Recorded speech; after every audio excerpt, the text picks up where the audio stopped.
Chapter 1049. Furthermore, you only have 2 years of high school. Since you've entered intensive training, you should make the most of it. Don't waste too much time on unnecessary things.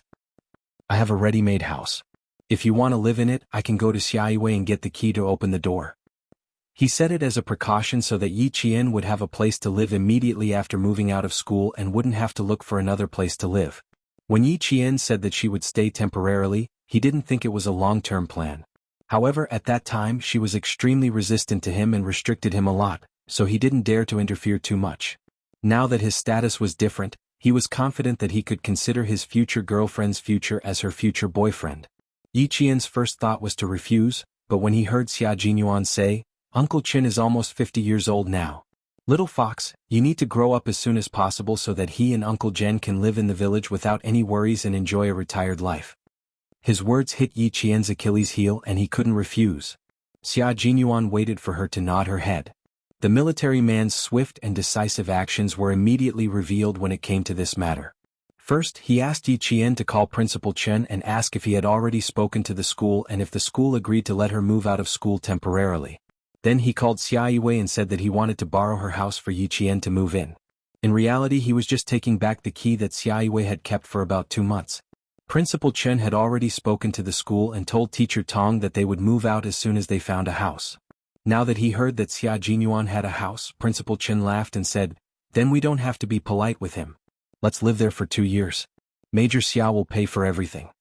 Xia Jinyuan didn't take a single cent from him. That evening, before 7 p.m., Yi Qian placed all of his textbooks in a brand new bookcase. In less than 2 hours, Yi Qian had moved out of school.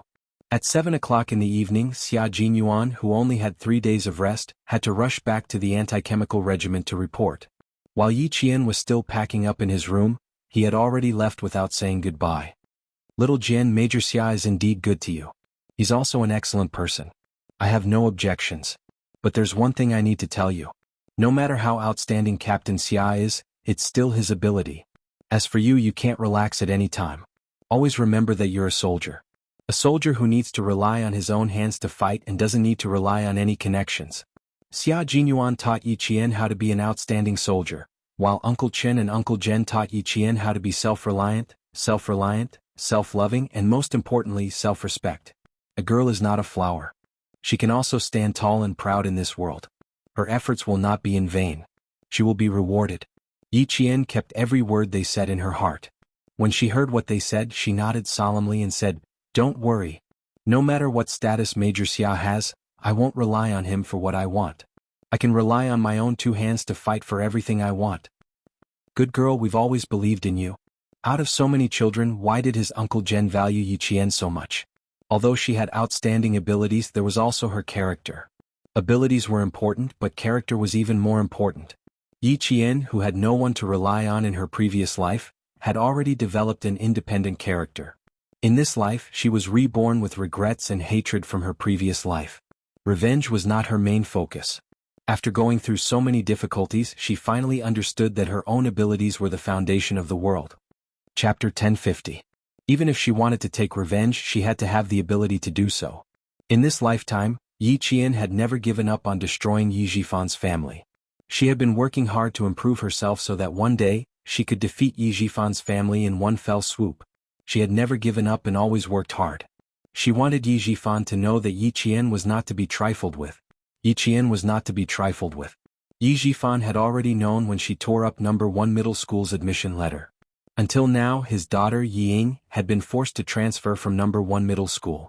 Yi Jifan had warned his wife, son Dongqing, countless times not to take the risk of hurting Yi Qian. Although Yi Ying had left No. 1 middle school, Yi Jifan had been keeping an eye on the school's movements. Yi Jifan had already found out about Yao Jing's expulsion on the day of her senior year exams. Sitting at the dining table, Yi Jifan poured himself a small glass of white wine. After taking a sip, he said to his gloomy daughter, "Fortunately, you managed to avoid her in time and didn't have any contact with Yao Jing. Otherwise you might have been implicated again." He had never thought that his niece was so powerful. She had actually forced Deputy Bureau Chief Yao and Director Li's daughter to withdraw from school. He had asked his daughter to befriend Yao Jing because of Deputy Bureau Chief Yao. His niece, on the other hand, had forced Deputy Bureau Chief Yao's daughter to withdraw from school. "Yi Qian, Who exactly is supporting you from behind? Yi Ying's eyes darkened as she poked at her rice with her chopsticks. She then turned to Yi Jifan and asked, Dad, did the Yao family not react? Did they just let Yao Jing be bullied by Yi Qian? There was no reaction at all. It seems that they just did as they were told. They didn't plan to go against Yi Qian, nor did they plan to seek an explanation from the school. Yi Jifan had always told Yi Ying these things. It was better to know more than not to know. Yi Ying's eyes flashed with darkness as she gritted her teeth. Her voice became even more gloomy. I don't believe that an orphan who used to have to listen to my whims now has the ability to do whatever she wants. Dad, haven't you found out who's behind her yet? There must be someone behind her, otherwise she wouldn't be so capable. Does the military support for her unconditionally? What other redeeming qualities does she have? That's right, other than being able to read well, he didn't understand what other redeeming qualities his niece had. That's why we can't touch her now. Before we figure out who's behind her, we must not act rashly. Right now, I'm glad that I let you transfer to another school. Ying, no one will be able to gain any advantage from her. Ever since Yi Ying transferred to another school, Yi Jifan felt a lot more at ease. Although there were times when he was unwilling, seeing the smile on his daughter's face more and more, and the teachers of number 2 high school were very satisfied with his daughter's performance, the unwillingness in his heart faded a lot. Now that he heard that even Deputy Director Yao's daughter had been forced to drop out by Yi Qian, the last bit of unwillingness in his heart disappeared. Instead, he was glad that he made a prompt decision not to let his daughter continue to study at the provincial first middle school. Yi Ying, who had scooped out half of the rice in the bowl, bit her lower lip so hard that it left a circle of teeth marks. Even Yao Jing couldn't win against Yi Jian. How could this be? Thinking about the past and how she had suffered at the hands of Yi Qian, Yi Ying's eyes shone with a fierce light. After a while she said, Dad, you're right. Before we find out who's behind Yi Qian, we can't touch her. Also, she took out the jade pendant around her neck. Her delicate eyebrows flashed fiercely. This jade, we can't let Yi Qian take it away. Grandma can forget about getting her hands on this jade. Chapter 1051. This jade pendant was as important as her life in Yi Ying's eyes. She would fight anyone who tried to snatch it from her, even if it was her grandmother. Yi Jifan's eyes narrowed at the mention of the jade pendant. Yi Qian had become so powerful, knew that the jade pendant was in his hands and even mentioned it. Yet Yi Qian had not done anything.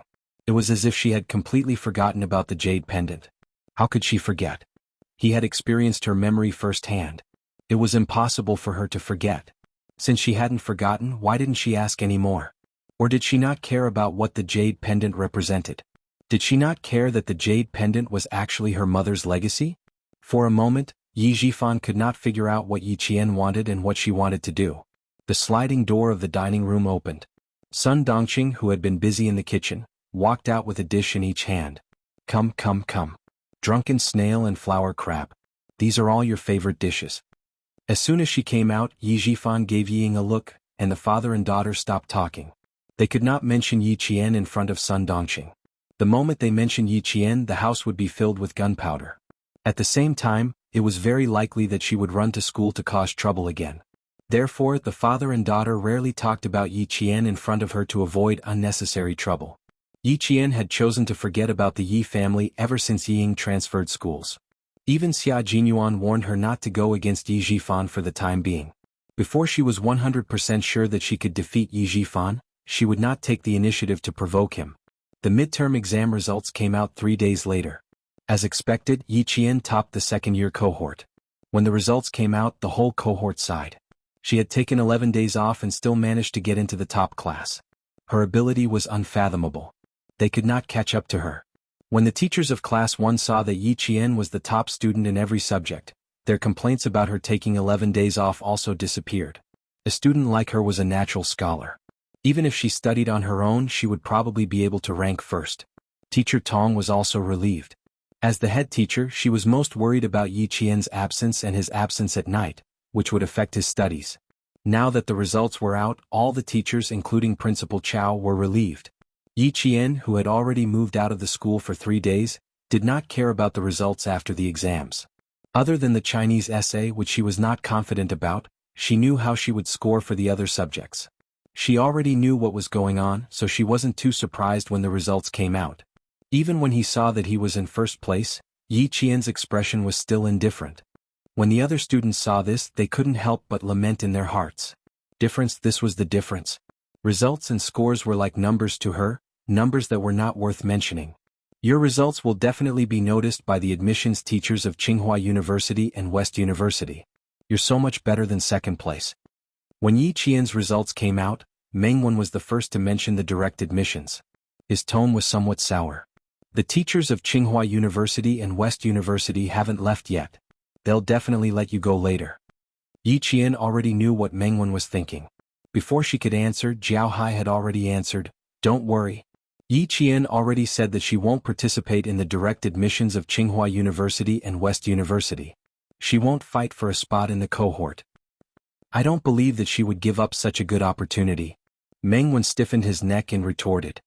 He stared at Yi Qian without blinking and very obviously probed. "Do you know which third-year cohort students are likely to be directly recruited by famous schools?" Chapter 1052. Yi Qian didn't know whether to laugh or cry at this kind of probing. Meng Wen's grades weren't bad, but there was still a gap between her and him. Forgive her for being blunt, but if there really was a direct enrollment quota, it probably wouldn't be Meng Wen's turn. How would I know which direct enrollment is available? I'm not interested in that. If you want to know, you can ask Teacher Tong. Also, Meng Wen, don't worry.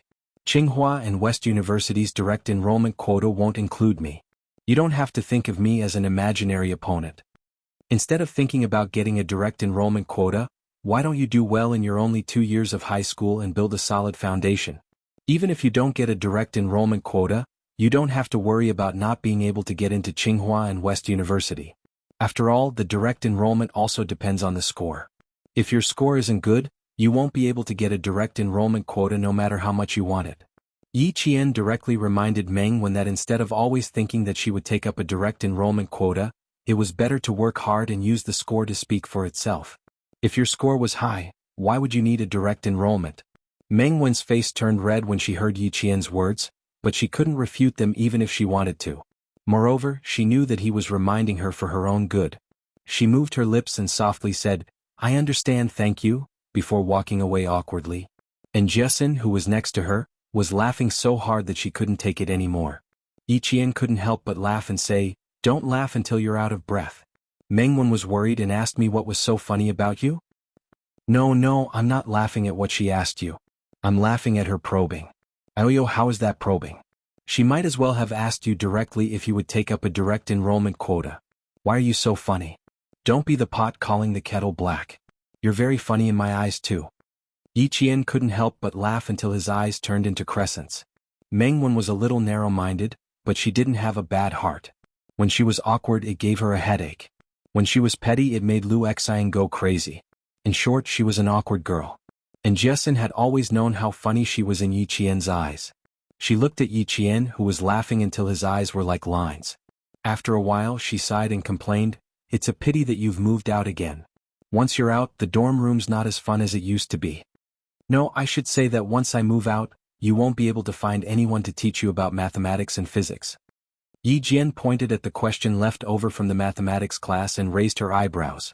"So, I have to explain this question to you first. You can explain it to whoever wants to after we go back to the dorm tonight." Although they had moved out of the dormitory, Yi Jian was still concerned about the 5 girls in the dormitory. She tried her best to explain to them during the day after class. If they needed her explanation, she would use her spare time during the day to help them as much as possible. With Yi Qian's long-term help, the 5 girls' grades improved at a visible speed.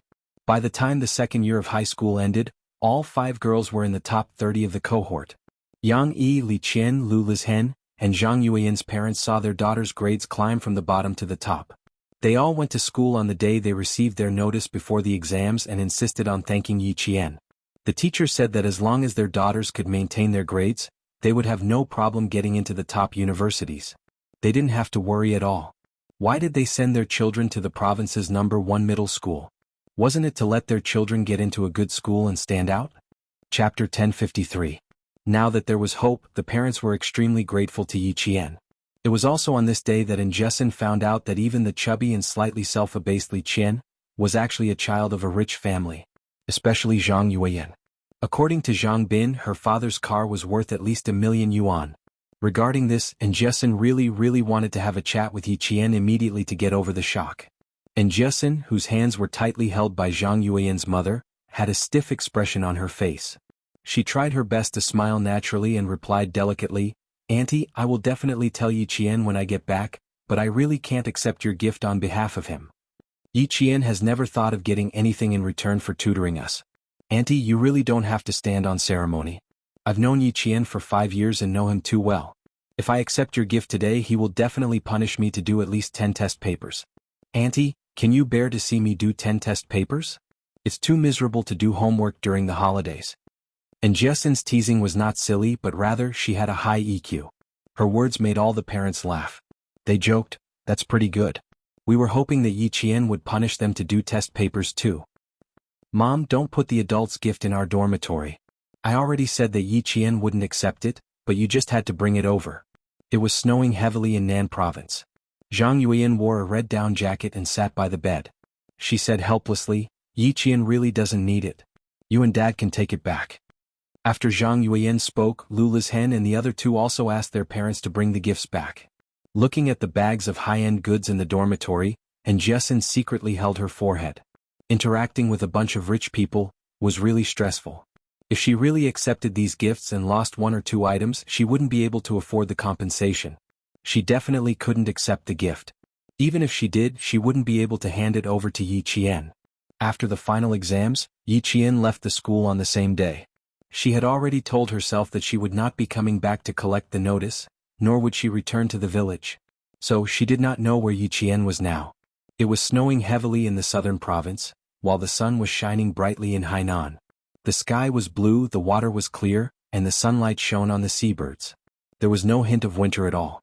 Yi Qian, who was basking in the warm sun, did not have the chance to enjoy it. The purgatory training had entered the endurance testing phase. They had to complete 6 extremely torturous tests within a set time limit, and they had to achieve an excellent grade in each of the tests. In 25 seconds, the player could crawl 50 meters backward, clear obstacles in 20 seconds, complete a 2,000-meter run in 15 minutes, and swim 150 meters in full gear. After completing these 4 tests, they could not rest. They had to remove their gear within 30 seconds, complete 50 sit-ups and 50 push-ups per minute. Yi Qian did not even frown when she completed the last 6 tests individually. However, after completing the high-intensity tests, her entire body was so sore that she had to lie down on the ground. Even if she were to lie down in a smelly ditch, she could still close her eyes and sleep. You don't have enough stamina. You need to eat more to increase your stamina. After you pass the last 2 tests, girl, you still have to do a 30-kilometer long rapid march. You have to reach your destination within a set time limit. After completing 50 push-ups, Yi Qian lay down on a bush. Dressed in camouflage, she stared at the blue sky and white clouds. She panted heavily as she answered, "1 week, Uncle Qin. Give me 1 week. I will definitely pass all 6 tests." The winter break was very short. She had to seize every moment to improve herself. Hard work was inevitable, but the rewards would benefit her for the rest of her life. Chapter 1054. Principal Qin turned off the stopwatch, opened the military water bottle, and handed it to Yi Qian. "My intensive training is different from normal intensive training. You will need to memorize the location of each province and country, as well as the latitude and longitude of each country. I will also test you on the models, differences, and shooting ranges of the guns and ammunition." Intensive training was not only physical training but also memory training. Yi Qian got up from the bushes after resting for 2 minutes. His dark eyes were as bright as obsidian. "I will follow your instructions. I have rested enough so I can begin the next step of the training. Let's talk about the classification of maps.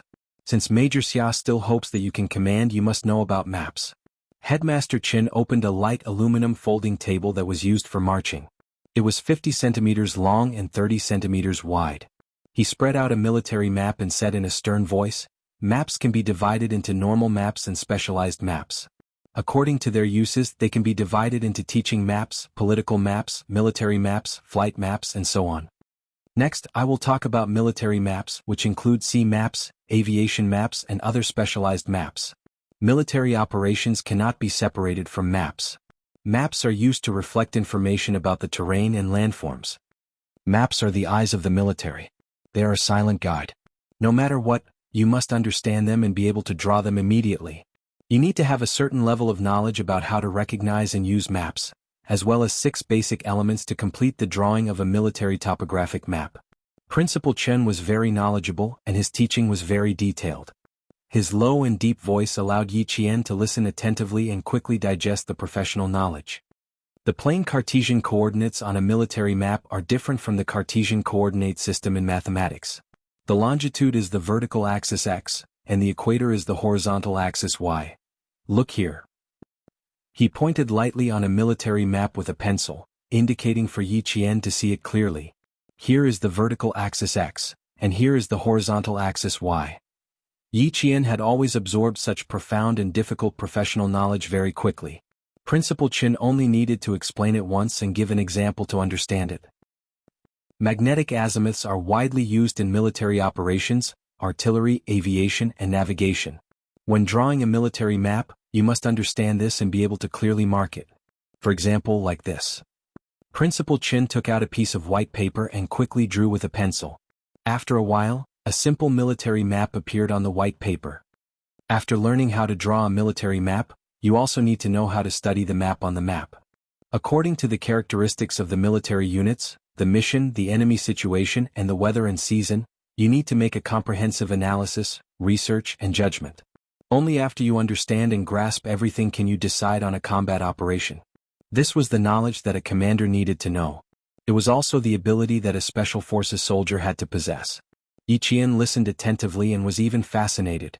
From it, he quickly learned the importance of military map drawing, map analysis, and battle planning. He also knew that terrain analysis had a huge impact on the mobility of the military. You need to know how many railways and roads the entire military would pass through. If there were armored mobility, you need to know how long the bridges were, how wide they were, and how much weight they could bear. Commanders need to know all of these. Only by knowing these, understanding these, and grasping these can you analyze and judge the possibilities of the various military units along the roads and off-road opportunities, as well as logistics and so on. Only then can you be confident of winning the battle. Chapter 1055. Principal Chen and Xia Jinyuan had an overnight conversation before the winter break. After sending Yi Qian back, Xia Jinyuan took the initiative to look for the world-class sniper and told him about his proposal to train Yi Qian to become an all-around ace soldier. Principal Chen did not object to his proposal at all. He did not even hesitate before agreeing to it. Yi Qian's ability was not just a little bit.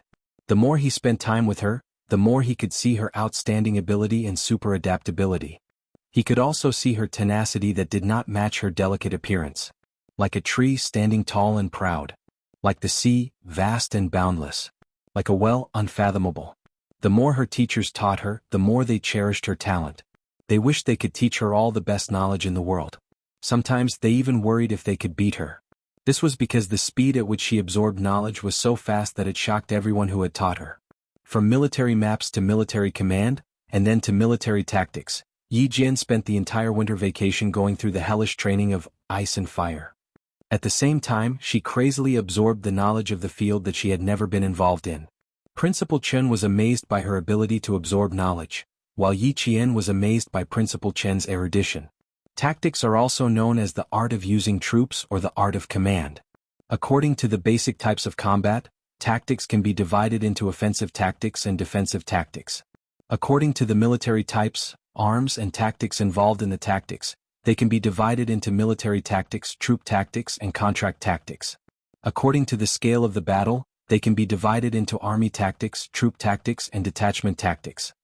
After a morning of intensive training, Yi Qian walked into the eastern mountainous area of the central part of Hainan Island. The sun was not above her head, but a drizzle. Wearing a camouflage cloak and raincoat, she sat under a wide banana leaf. Her lips were slightly pursed as she listened attentively to Principal Chen's explanation. In her eyes, Principal Chen, the world-class sniper, was a walking military textbook at this time. Whether it was military tactical knowledge or military command, everything was available to her. Yi Qian was now talking about military and tactical knowledge, and he was extremely interested in the types and styles of combat Wang Chong was talking about.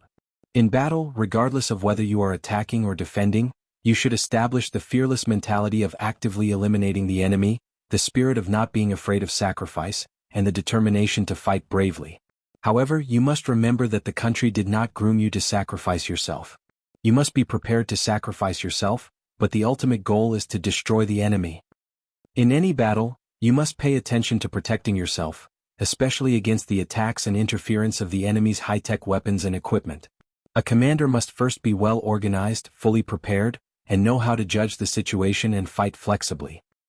You're commanding from the rear, and there are tens of millions of soldiers charging at the front. Every step they take is based on your decisions. Therefore, even though the commander is at the rear, his responsibility is huge. Remember not to make unrealistic battle arrangements in battle. Once the taboo is violated, it won't be one soldier sacrificing his life, but tens of millions of soldiers. Last Jian, you must always remember that you need to work together in battle. Once your cooperation is destroyed, you must recover in time. You must keep the death rate to a minimum. Only by ensuring comprehensive protection can you guarantee victory. The commander was the soul and brain of the entire army. Without a commander on the battlefield, the army would be like a sheet of loose sand, rushing around randomly without any fighting power. After Yi Qian finished listening to the 1.5-hour lesson, he understood that it was not easy to be a commander. Chapter 1056. It was much easier for a soldier to fight alone than a commander.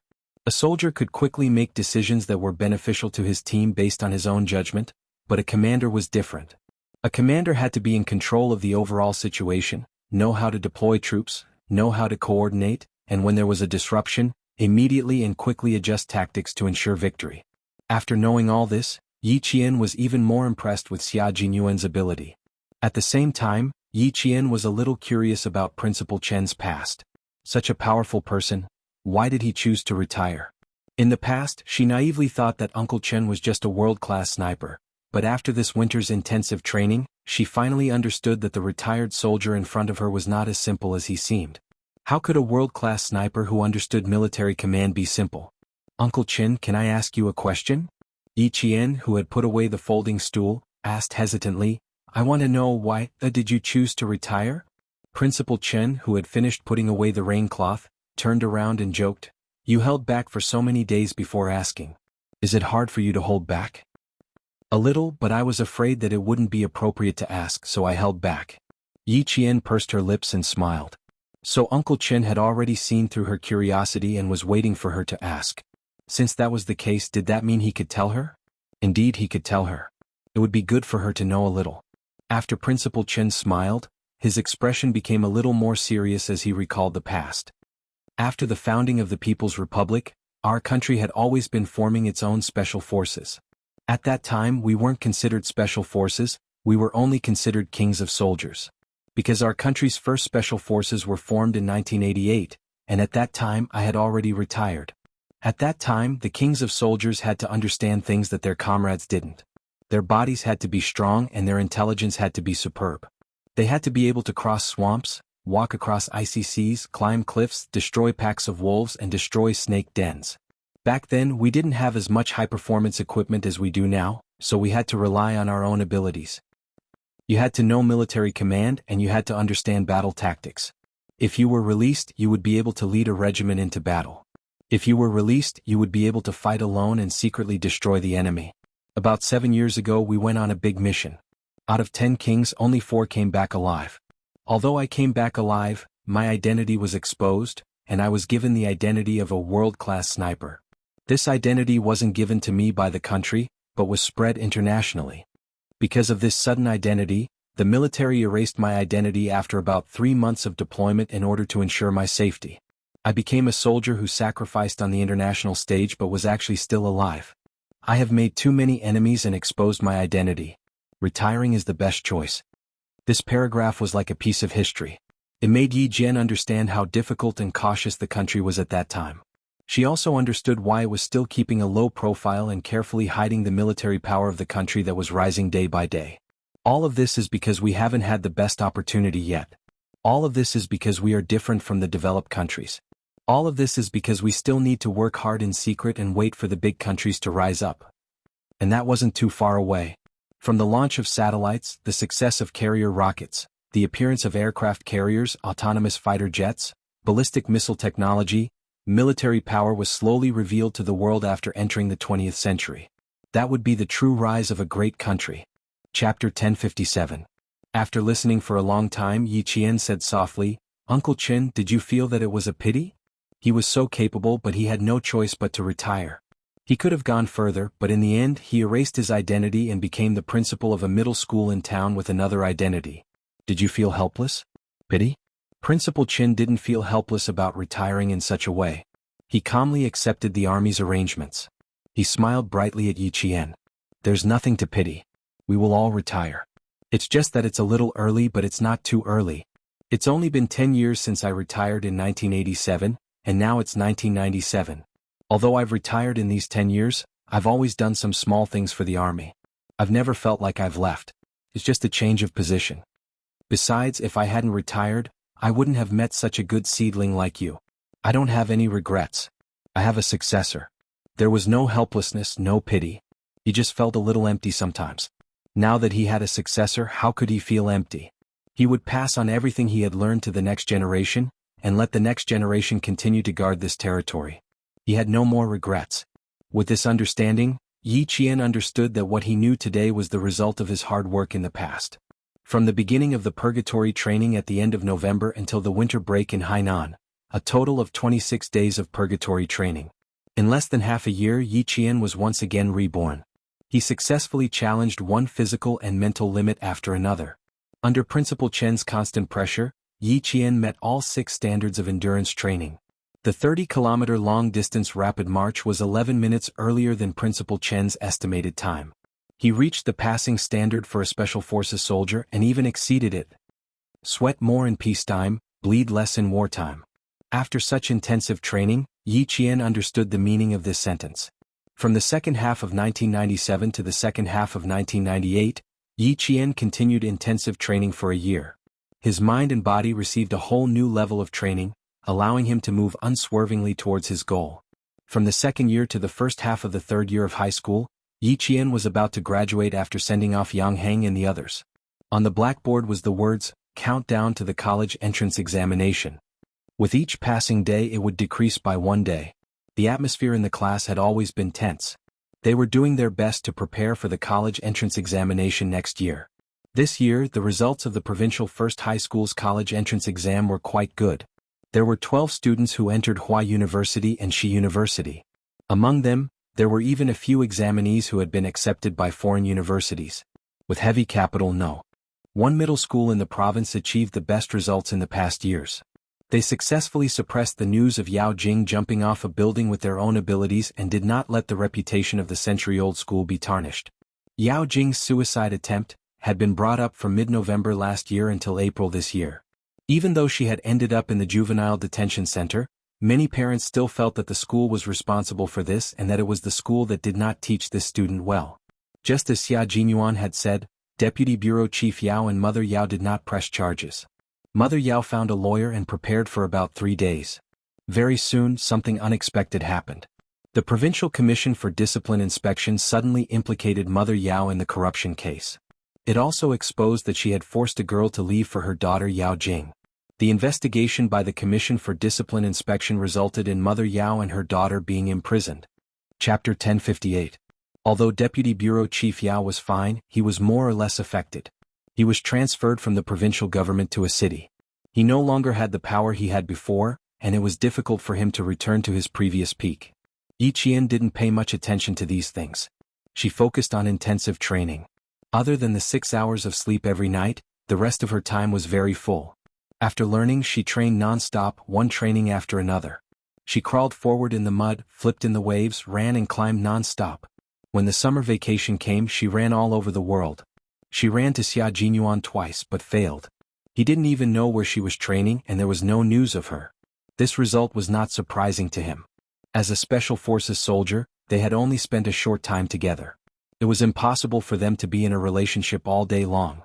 They had the same pursuit, the same dream and the same goal. Separation wouldn't make them feel tired because they knew that she and he were constantly working hard. In the winter of 1998, Yi Qian, a third-year high school student, sat in the classroom to discuss a math problem with Jiasin, Li Qian, and Yang Yi. She was improving and so were Jiasin and the rest. Moreover, these 5 former roommates had all become good students in the grade. Whether it was a major exam or a minor exam, their individual results would always be in the top 15 of the grade. There were a total of 6 in the dormitory. One would always be at the top, and the other 5 would occupy the top 15 places in the grade. They had also become the school's legend. At this moment, Miss Tong was smiling helplessly at Principal Chow. Even I, as a teacher, don't dare to look into Yi Jian's eyes. Her gaze is as sharp as a sword, scaring me so much that I don't dare to say anything harsh. Our school shouldn't pay too much attention to her. As long as her results are still there, everything is fine. Although Principal Chow didn't know what Yi Qian was doing in private, he was sure of one thing. Old Chin had said that her goal was to enter the military academy. Other than that, there was no other choice. West University called me again. They want to give the last direct enrollment spot to Yi Qian. You'll have to take the college entrance examination in the first half of next year. Why don't you talk to Yi Qian? Let her accept such a direct recruitment quota?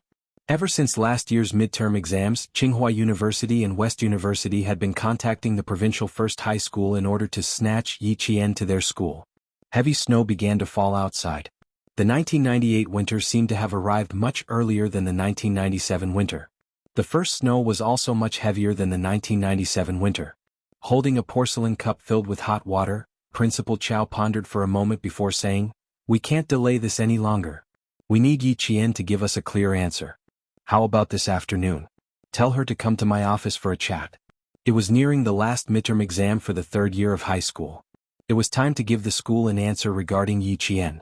Not only did Teacher Tong not dare to look into Yi Qian's eyes, but Principal Chow was also the same. There were a few times when he accidentally bumped into her, and he would be shocked by the sharpness in her eyes. With Principal Chow's help, Teacher Tong felt a little relieved and left the principal's office, waiting for noon to come. My college entrance exam application? Yi Qian, who was sitting in the principal's office, was slightly surprised. Isn't it only next year? Why do they have to apply now? She still didn't understand why the school wanted to know her college entrance exam application in advance. She also didn't know that Tsinghua University and West University were fighting for her. Principal Chow smiled and said, "Tsinghua University and West University have always wanted to give you the direct enrollment quota. I'm asking you on behalf of the two schools. What do you think?" Chapter 1059. Yi Qian didn't know that Tsinghua University and West University wanted to give her a direct admission spot. She always thought that this matter was over. After all, it had been more than a year since she last saw the teachers from Tsinghua University and West University. She didn't expect that this matter wasn't over yet. The schools didn't give her a reply either.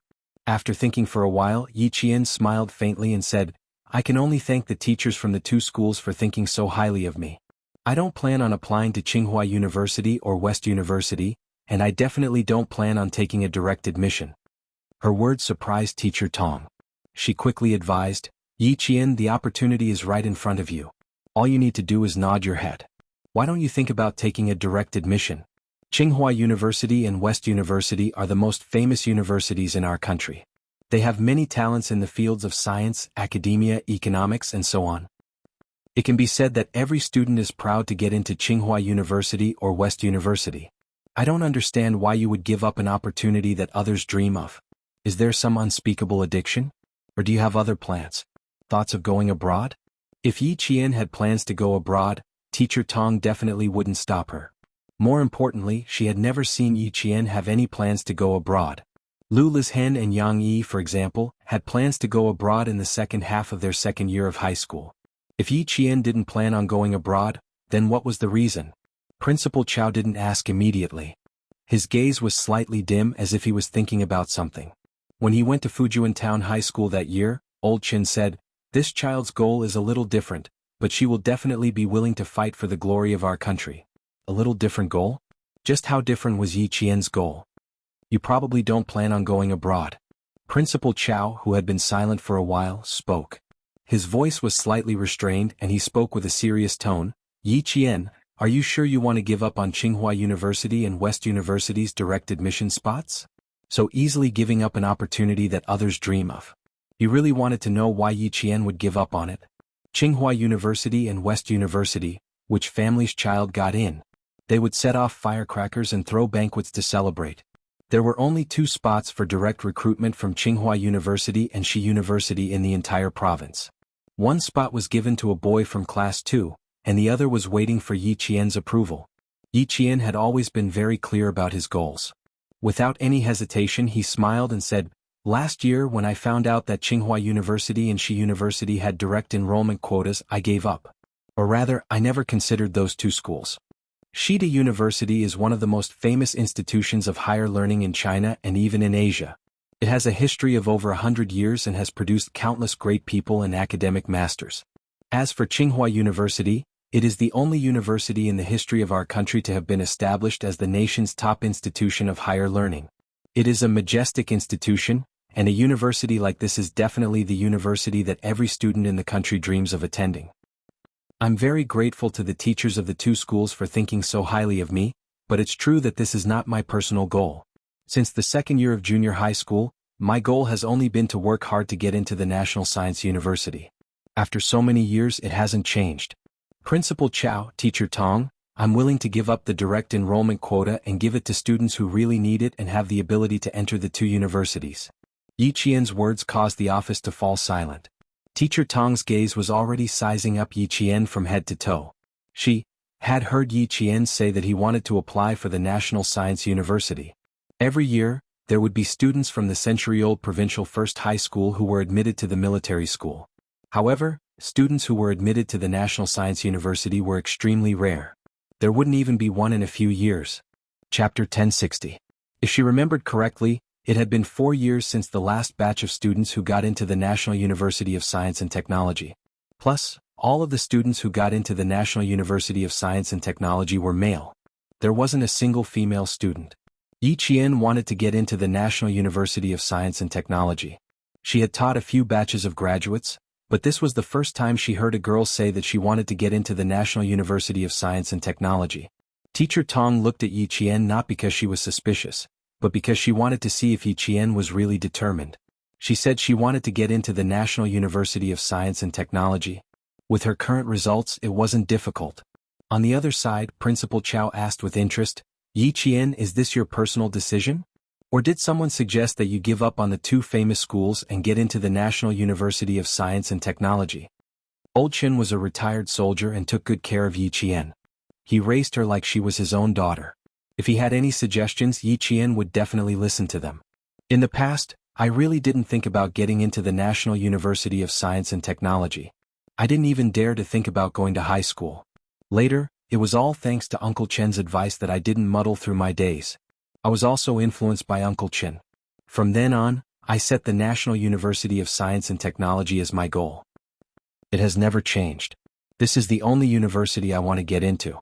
From the moment she set her goal, she had worked hard for this goal for so many years. She even put aside her hatred for Yi Jifan's family and worked hard to improve herself. Now she was only half a year away from her goal.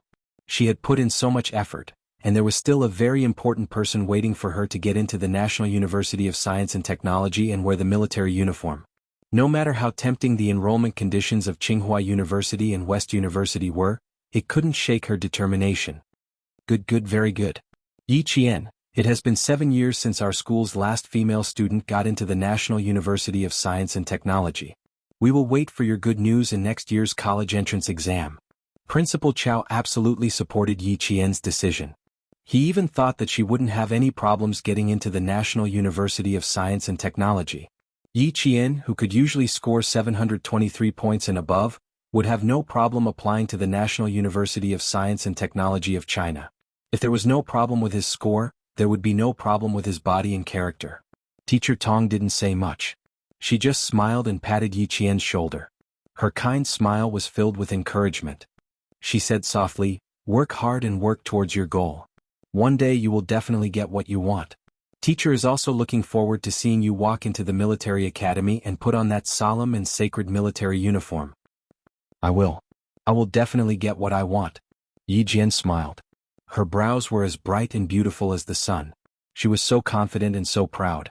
Her black eyes seemed to be filled with a vast sea of stars, resplendent and bright. Teacher Tong and Principal Chow were both waiting for the day when Yi Qian, the confident Yi Qian, would get what she wanted.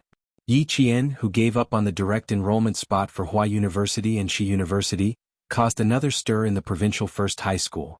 In the end, the spot that he gave up didn't go to any other student, but was directly lost. When Mengwen found out, the usually proud and arrogant girl had tears in her eyes. She ran to Yi Qian's desk and supported herself with both hands.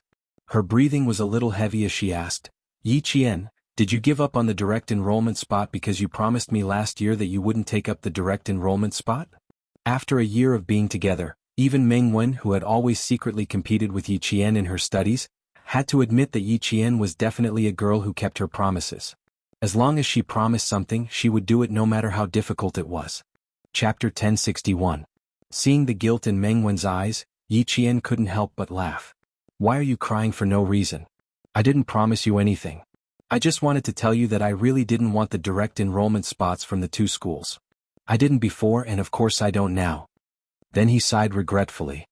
I thought that after I gave up, the direct enrollment spots would be given to other students who knew that they would be lost. It really wasn't because of me?" Meng Wen quickly wiped the corners of her eyes and pursed her lips. "If it wasn't because of me, I wouldn't have apologized to you." Yi Qian shook his head. "It really wasn't because of you. Again, I think you should know that you don't have the face to make me give up the direct enrollment spots for you." After saying that, Yi Qian laughed to himself. Meng Wen's face flushed red. She glared at Yi Qian in embarrassment and annoyance before swinging her ponytail and leaving proudly. After taking a few steps, she turned back and said in an awkward voice, "So what if you gave up? With your grades you can choose any school in the country. Also, don't tell other students that I asked you those questions last year." This was the awkward and narrow-minded Meng Wen, but she didn't have any bad intentions. With her, him and them, her high school life was so rich and colorful. Even after graduation she would still miss them often. She missed the laughter that she had never experienced in her previous life. With their existence, she had one less regret in this life. Yi Qian wanted to apply to the University of Science and Technology. In the end, she only told Jiesin and told her that she had already decided since the second year. This shocked Jiesin so much that her eyes widened at least twice. She was still wondering if she could get into the same university as Jane Eyre. When she saw her grades, she thought that she would definitely succeed. But in the end, it was like a bolt from the blue. Getting into a military school. Was it too late for her to work hard now? After being provoked, Jiesin studied even more fiercely, causing the entire dormitory to follow suit. When the final results for the third year of high school came out, all 5 girls were in the top 10 of the grade. Luckily, the 5 of them didn't take the exam in the same exam hall. Otherwise, with each one of their scores being 5 points lower than the other, the whole school would suspect cheating. Grade 12 Class 1's outstanding results left Grade 12 Class 2 and Grade 12 Class 3 in the dust. Grade 12 Class 1 took half of the top 50 places, and the other half took the top 100 places. This year's Grade 12 Class 1 graduates made Principal Chow faintly feel that this year's graduation number 1 high school. Or maybe they would forever be the strongest Grade 12 Class 1. At this time Yi Qian's China's. Since SSS. A lot. Hers's, S's, STS Shetes. The rain was so heavy that walking became a problem. In order to avoid mudslides, she chose to camp at a high place and wait for the rain to stop before moving along the ridge. That's right, 500 kilometers. She needed to complete it within 15 days and reach Principal Chen's. Chapter 1062. If it was just a simple journey of 15 days, there would be no problem at all.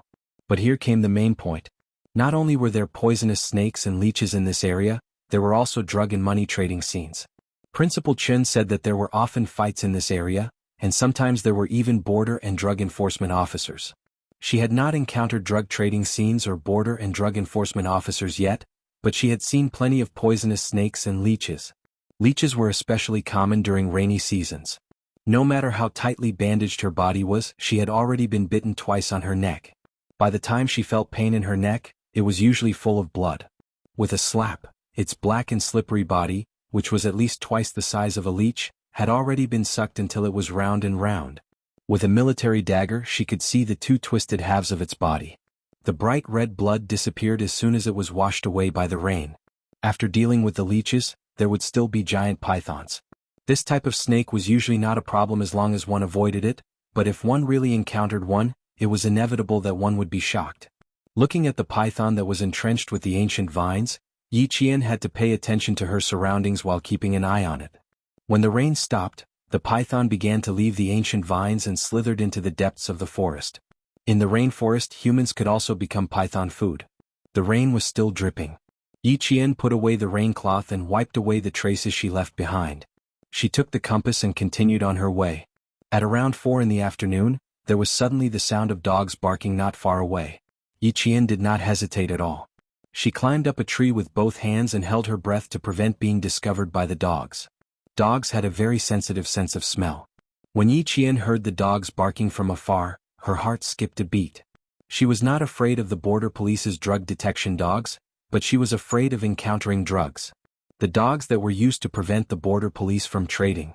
Without stopping on a tree, Yi Qian carefully maintained her balance and stepped on a branch. Then she slowly jumped onto a tree in front of her. If she walked on top, even if the dogs smelled her, she would have enough time to escape. Soon, a group of people in camouflage walked into her sight. The light was too dim and it had just rained. The mist in the rainforest was thick, so Yi Qian could not immediately determine if the camouflage was the border police or someone else. "Captain Liu, the aura has disappeared," someone said in a low voice. Then he took out a piece of cloth for the sniffer dog to sniff. After a while, the man who spoke said, something's wrong with the scent." Of course something was wrong. The people chasing after her were not the same person. Wrong target. He went south. This is the north. Their figures were hidden behind the leaves of the rainforest. Yi Qian could only hear them whispering a few words before the sniffer dog barked again and headed north. Avoiding these specially trained dogs was also a necessary skill for a special forces soldier. Yi Qian stayed still in the tree for at least an hour. When he heard no more barking, he turned on the dim light and unfolded the military map. She needed to pinpoint her exact location.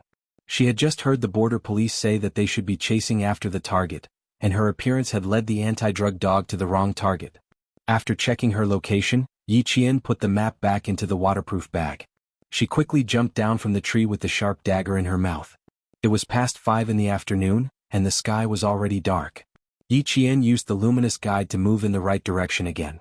She still needed to march for another 4 hours. Chapter 1063. Yi Qian had all the necessary equipment for a night march. Not only did he have night gear, but he also had equipment for individual combat. Personal protection, survival protection, weapons, and night vision equipment were all on Yi Qian. They were even more well-equipped than the anti-narcotics police at the border that they encountered at around 4 o'clock. Yi Qian fixed the night vision goggles and carried the domestic QBU sniper rifle with a caliber of 5.8 mm and an effective shooting range of 1,000 meters. He was expected to arrive at tonight's shelter by 9 o'clock in the evening. The road she was taking now was Xia Jinyuan's wilderness survival route. The training she went through during the winter break was also the training that Xia Jinyuan had gone through. There was no change at all. Tonight's resting place was also where he used to rest. It was a man-made cave that was not wide, but it was enough for her to sleep tonight. The 4-hour walk was extremely difficult. At around 7 o'clock in the evening, it started raining heavily again. Fortunately, it was winter and there was no thunder or lightning. Otherwise, she would have to be careful of being struck by lightning. After walking for about an hour, Yi Qian saw a piece of cloth that was caught by thorns in the green world. Like a slingshot, Yi Qian instantly dashed behind a tree and slowly approached the bush. Yi Qian narrowed her eyes slightly after taking off the torn cloth to take a look. The cloth that had been washed by the rain still had a faint smell of blood. Looking at the situation in this area, a large area of bushes had been trampled down. Judging from the area that had been trampled down, there were no less than 5 people staying here. Yi Qian then looked at an unknown tree and saw traces of a newly cut branch. He then looked at the cloth that had a faint smell of blood. There were sewing locks on both sides of the cloth. It did not look like it was torn from a shirt, but more like it was torn from the corner of a pants. He then picked up a few small branches that had been cut off and a small pile of freshly cut bark.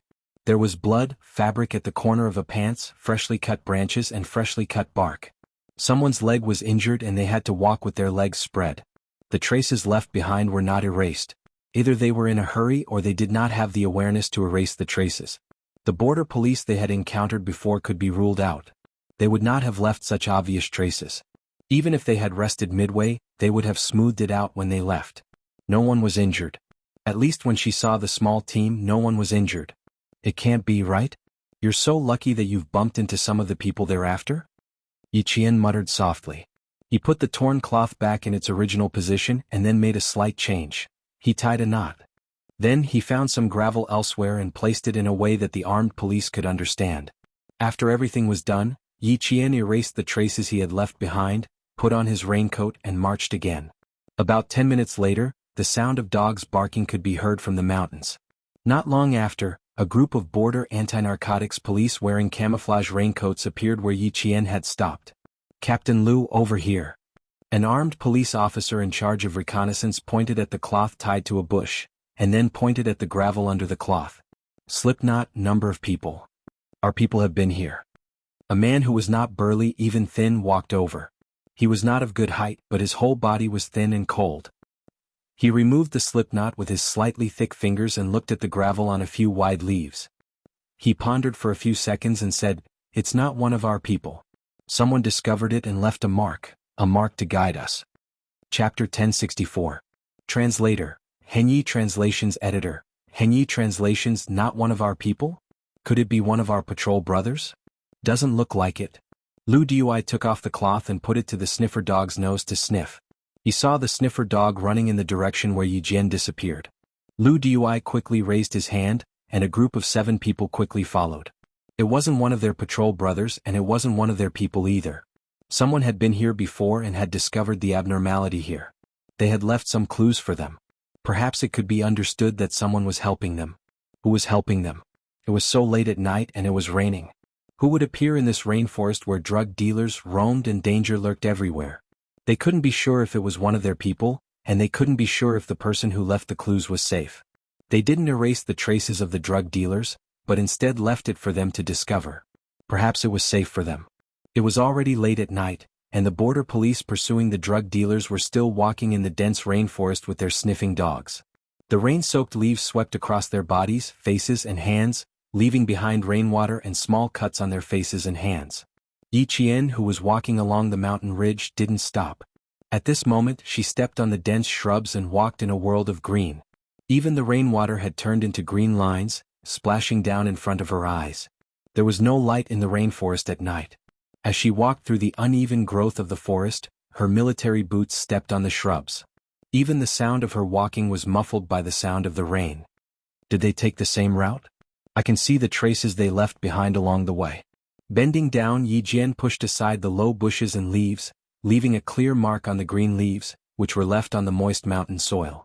She smiled slightly and held the sniper rifle in her hand. She took out a sterile gauze from the first aid kit and tied a knot on the shrubs.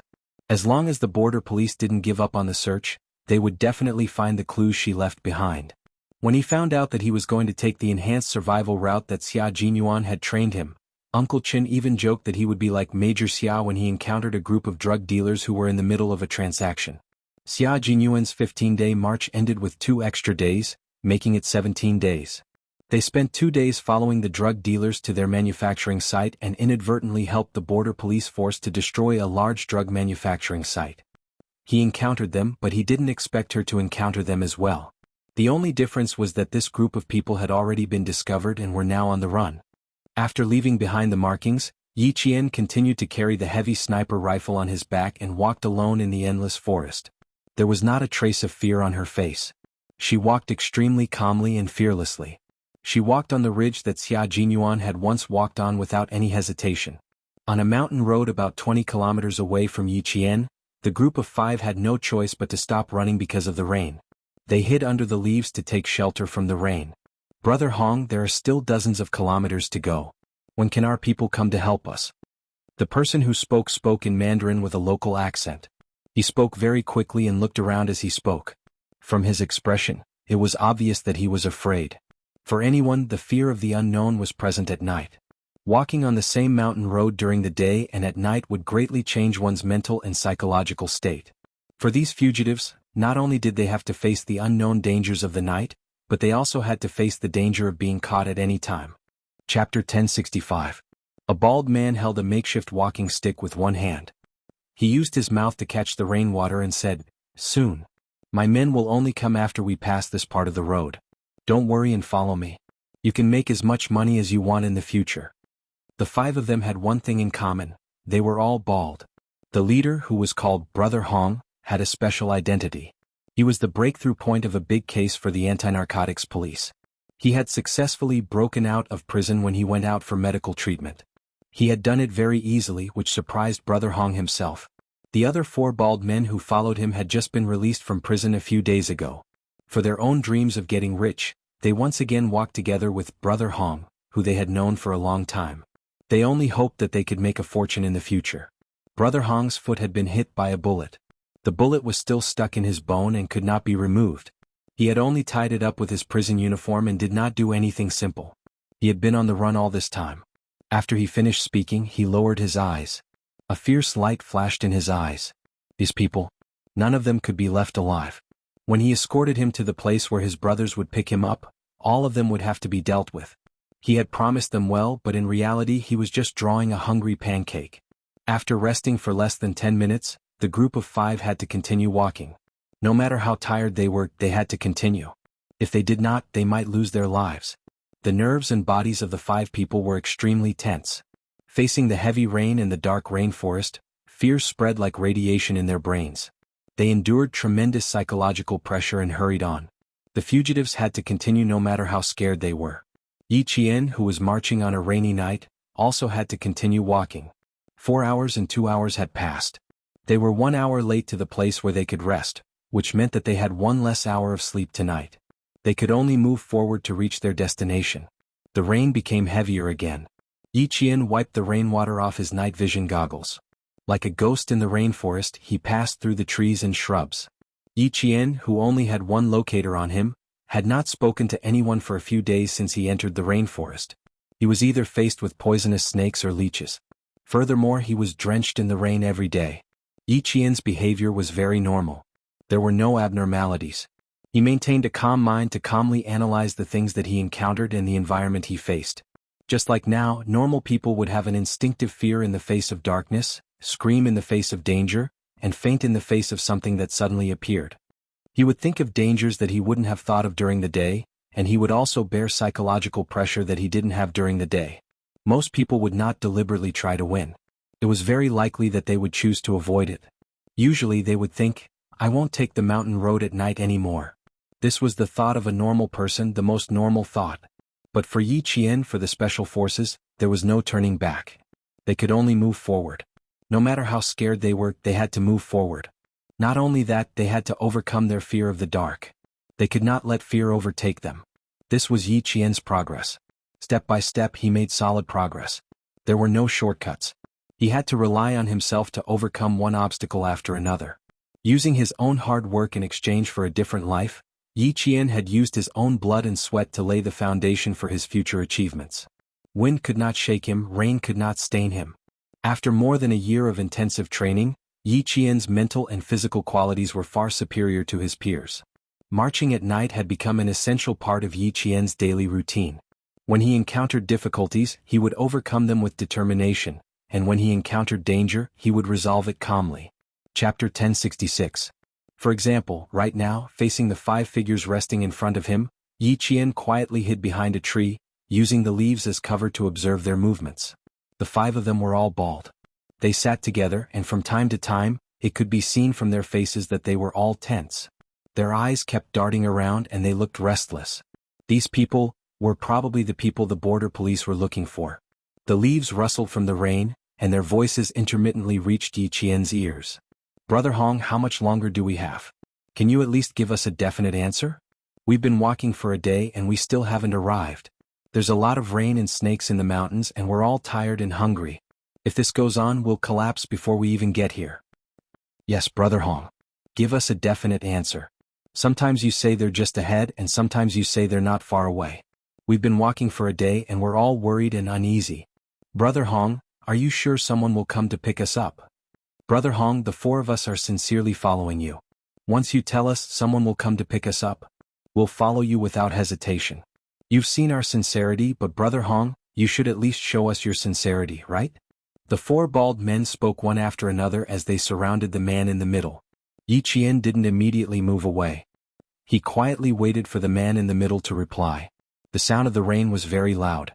In order not to miss any sound, the bold Yi Qian gently moved forward about half a meter, and then slowly lay down in the bushes. She glanced around faintly to avoid being noticed by others. Brother Hong's leg was infected, and he had a slight fever. Hearing that the 4 of them wanted to hear his reply, Brother Hong sighed. Do the 4 of you not believe me? We really need to hurry and my people are indeed waiting for me to return. Why didn't I ask my people to come to the hospital to pick me up? It's very simple. I sent a letter out when I was in prison, and I'll return to the village one day. I'll continue to lead my brothers to make a fortune. If you trust me, you can continue to follow me. If you don't, I won't force you to stay. You can choose to leave now. The four Baldies were all arrested because they were helping others to carry drugs. Why did they follow Brother Hong? It was because they had heard of Brother Hong's name before they were arrested. He knew that this person possessed a poison vein. But now that no one had come to help them after so long, they couldn't help but wonder if the poison vein, in Brother Hong's hands, had all been wiped out by the armed police. After he finished speaking, a younger bald man suddenly said excitedly, "Brother Hong, why? You mean to take us to the place where you left the big goods? You'll take us there directly? Of course the four of you sent me out. How can I not show some sincerity?"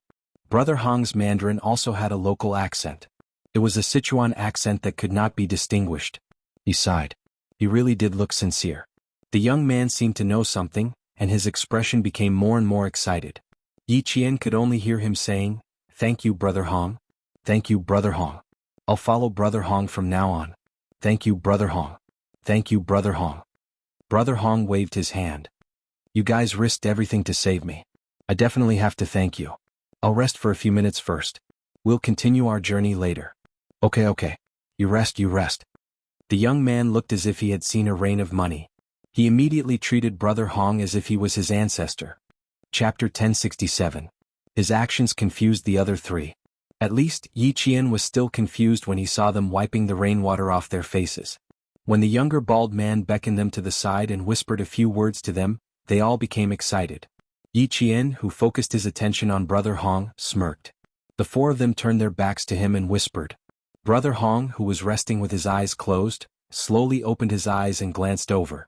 Yi Qian could see the obvious murderous intent on his face. They didn't leave, and neither did Yi Qian. This route was the fastest route in the entire rainforest. If she went off the right path, she wouldn't be able to reach the campsite tonight. 10 minutes later, Brother Hong stood up with the help of his crutches. Wearing the raincoat he bought in the market, he continued walking. Yi Qian followed beside them. Occasionally, he could hear Brother Hong instructing the other four which way they should go. Yi Qian couldn't help but let out a sigh of relief. Just like her. The border between the two countries had always been the area with the most drug trafficking. It was normal to encounter drug trafficking in the rainforest. It was close to the end of the year. Criminals from all walks of life wanted to make a fortune before the new year. Drug trafficking was risky, but it was the easiest way to make money. People who wanted to make a fortune every day would take the risk. If they were always on the same side, Yi Qian still hoped that the border anti-narcotics police could find them as soon as possible. Half an hour later, Lu Dui led the team to the place where the five of them were resting. "Look around. Let De Jiao rest for a while." De Jiao was the name of the anti-narcotics dog. It was a member of the team. Lu Dui, on the other hand, was looking around to see if there were any new marks. Soon, his gaze fell on a bunch of vines that had been deliberately wrapped around a few times. He looked around carefully and saw the marks left by Yi Jian. At the bottom of the tree was a newly carved arrow. Under the arrow was a 5-pointed star. Lu Dui's eyes narrowed. He reached out and touched the moss growing on the roots of the tree. Sure enough, he saw a very small 5-pointed star. At the bottom was a small sword and the number 1. They really were on the same side. They knew the border anti-narcotics police's secret code. How could there be someone else? The higher-ups had arranged for them to be the only group to keep a close eye on the situation. It was impossible for there to be other brothers keeping a close eye on the situation. Furthermore, it was even more impossible for them to keep a close eye on the situation alone. What was that all about? Who else was following him? Captain Liu erased the traces left behind and led the team forward. They were not too far away from the target, but they were not too close either. He didn't pay much attention to who was in front of him. As long as he was sure that it was one of his brothers, he felt a little more at ease. Let's see if there are any markings. An hour later, Lu Dui saw a set of signals. There was a row of 1 engraved at the bottom of the route. The first 1 was slightly longer, and the last 4 1s were slightly shorter, but the length was the same. As for the string of 1s below, there was no pattern to it. Lu Dui couldn't help but smile when he saw this. Interesting. Using numbers to transmit information. The longest 1 represented Brother Hong. The next 4 1s meant that there were 4 people around him. The last string of 1s meant that Brother Hong had reinforcements. The brothers in front of them seemed to be following them very closely.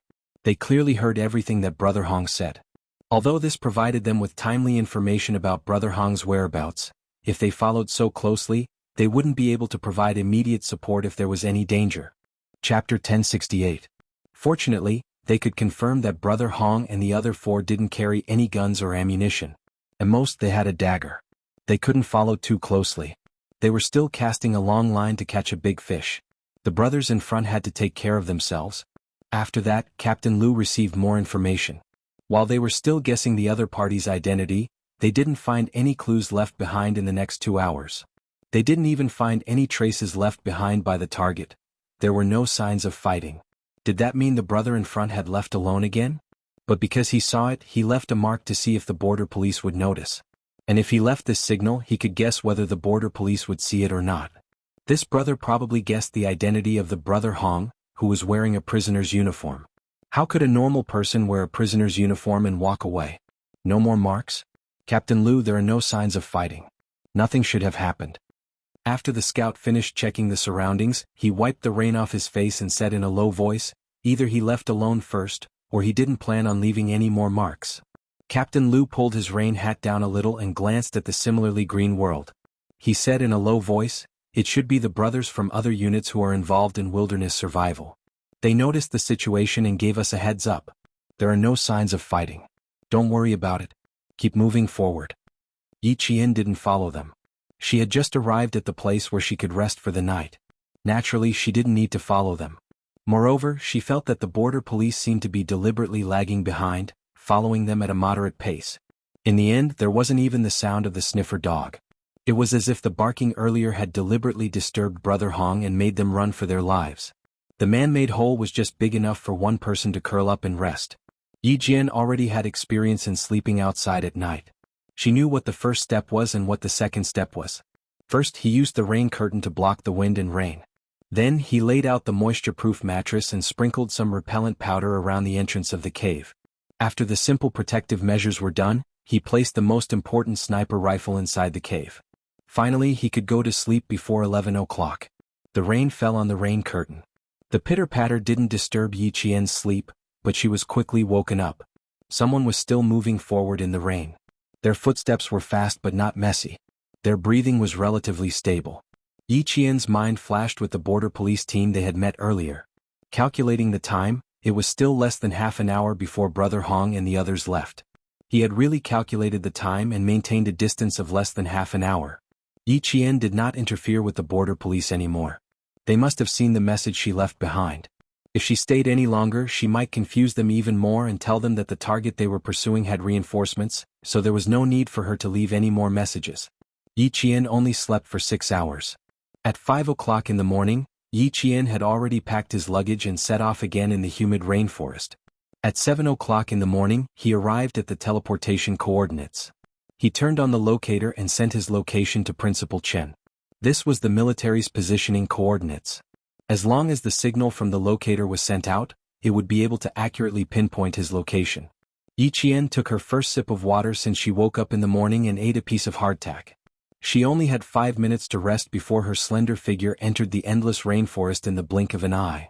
After walking for about 15 kilometers, Yi Qian hugged his sniper rifle and jumped into a nearby bush like a slingshot.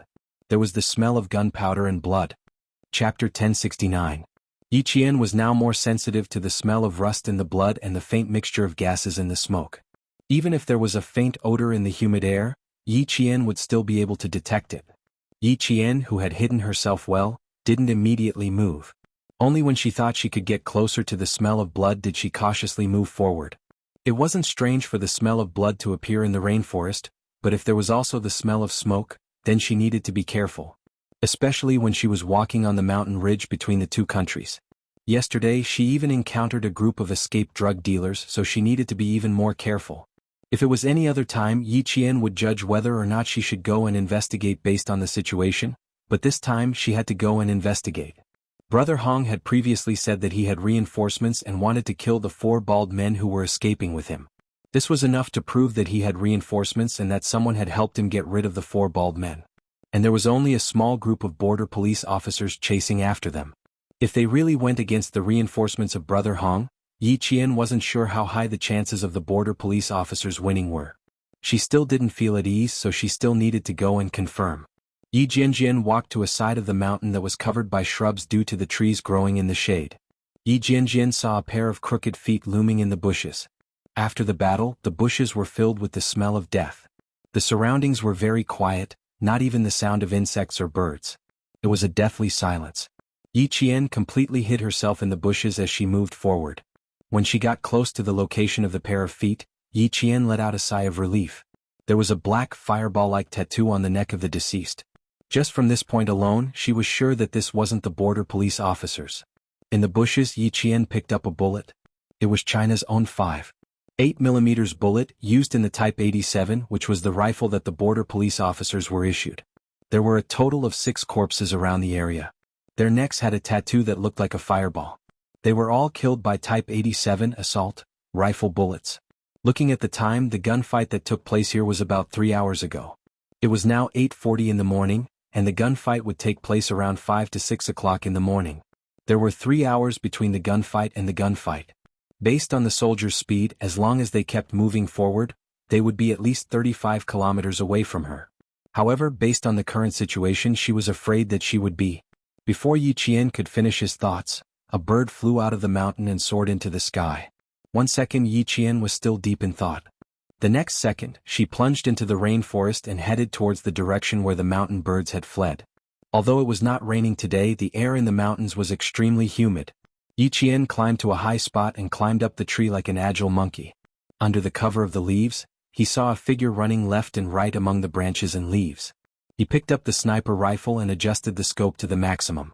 From the scope, he could still see a figure chasing after him. Bang! Bang! 2 consecutive shots were fired. The figure running at the front fired 2 blind shots behind him, trying to force the opponent to hide temporarily and buy time for himself to escape. The figure chasing after him was the border police officers. The one who fired the shot was the one Yi Qian saw a familiar black fireball tattoo on his collar. Without hesitation, he aimed the sniper rifle at the opponent's right hand. She didn't need to open or close one eye to shoot. She only needed to focus and aim at the target to accurately complete the shot. Chapter 1070. The gunshot rang out again. The man with the tattoo fell backward from the recoil of the sniper rifle bullet. The bullet pierced through his shoulder, and even the gun in his hand was thrown into the air. The man fell into the bushes, and then they heard the man's painful groan after he was shot. The border police had already leaped onto the tree. They aimed their Type 87 rifles in front of them and quickly searched for the shooter. Yi Qian had already put away his sniper rifle and nimbly came down from the tree. The man who was shot in the shoulder was in so much pain that he was struggling in the bushes. Although Yi Qian was completely sure that the pursuing police was the scout he saw last night, he didn't immediately expose himself. Instead, he chose to take a detour and quietly approach. Yi Qian, who was on guard and approaching at the same time, walked to a distance where the target on the ground could hear the conversation between him and the scout. He lowered his voice and said calmly, "One of us. One of us? A woman? A female soldier? Why was there a woman?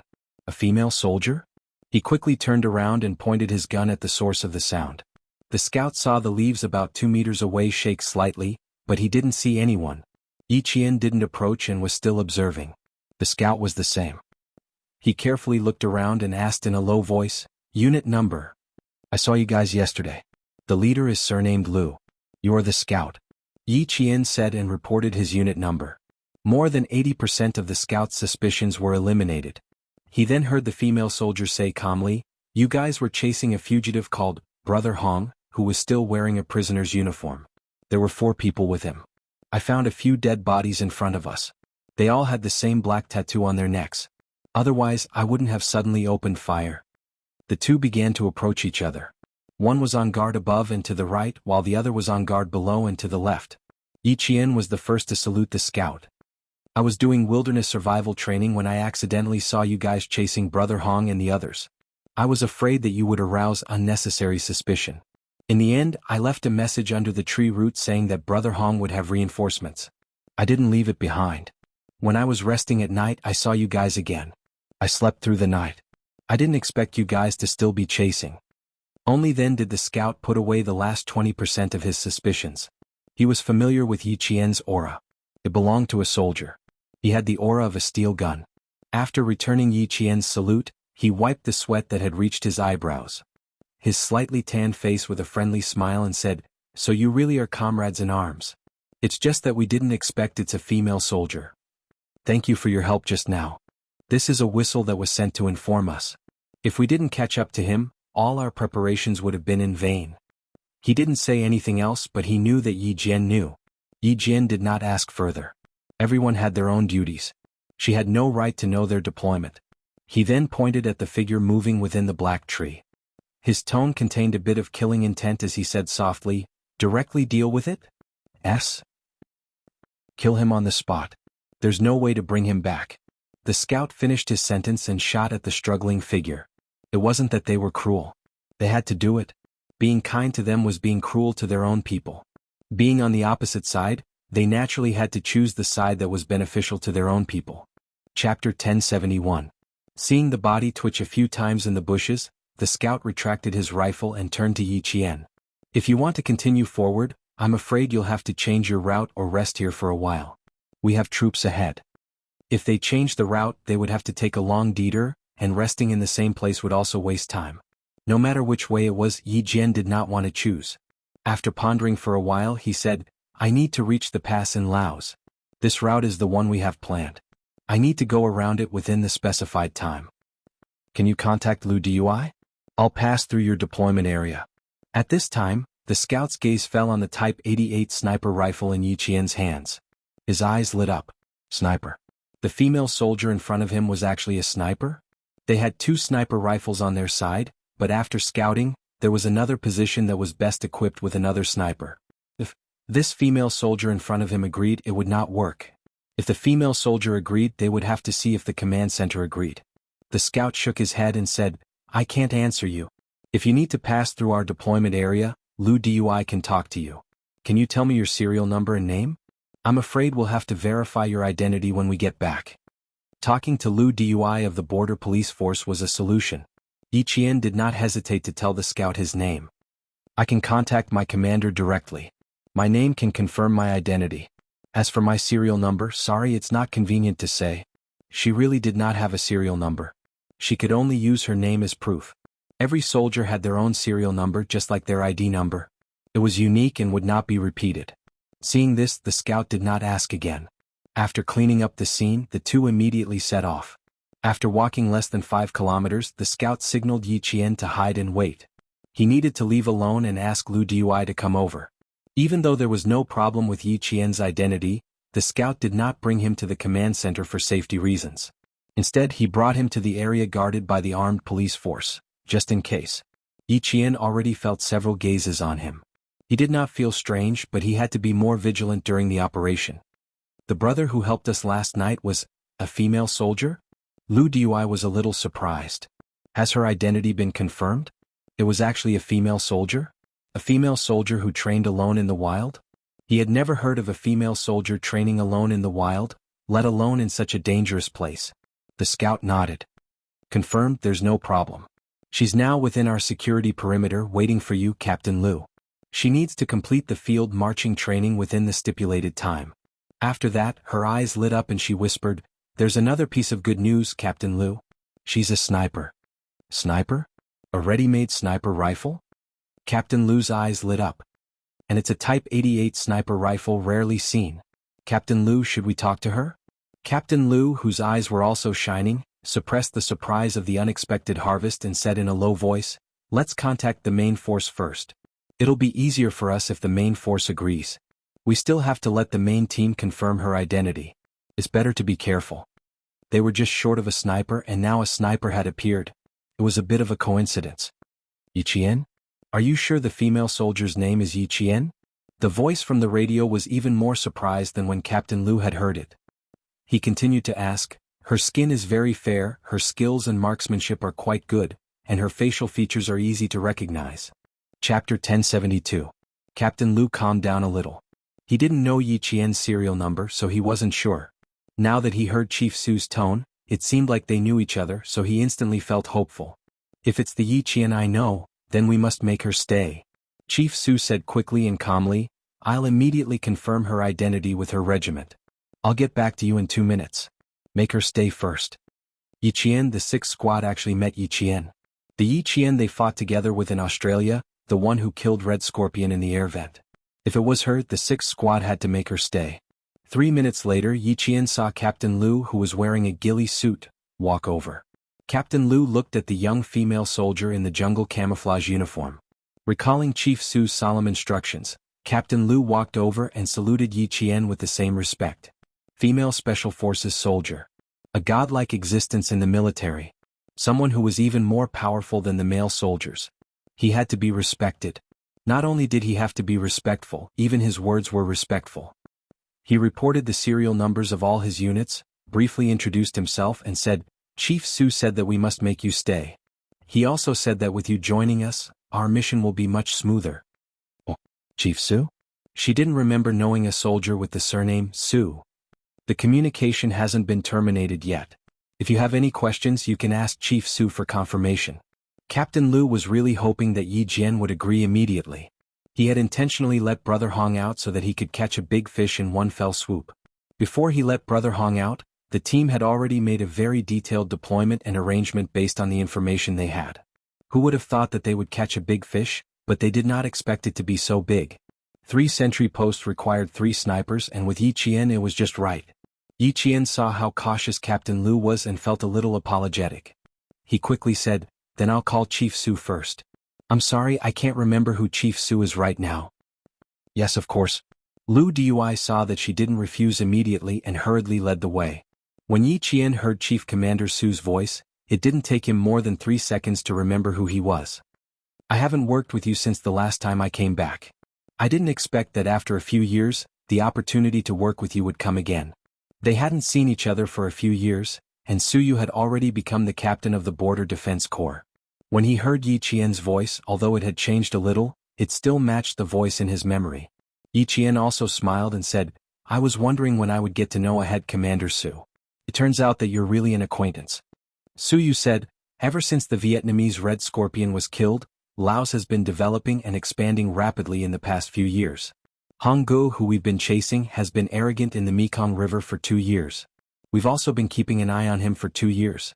She first explained the ins and outs of the situation to Yi Qian in a simple manner, then brought up the current problem. "There are 3 sentry posts. We have 2 snipers here, and there's still 1 more sentry post that we can't deal with.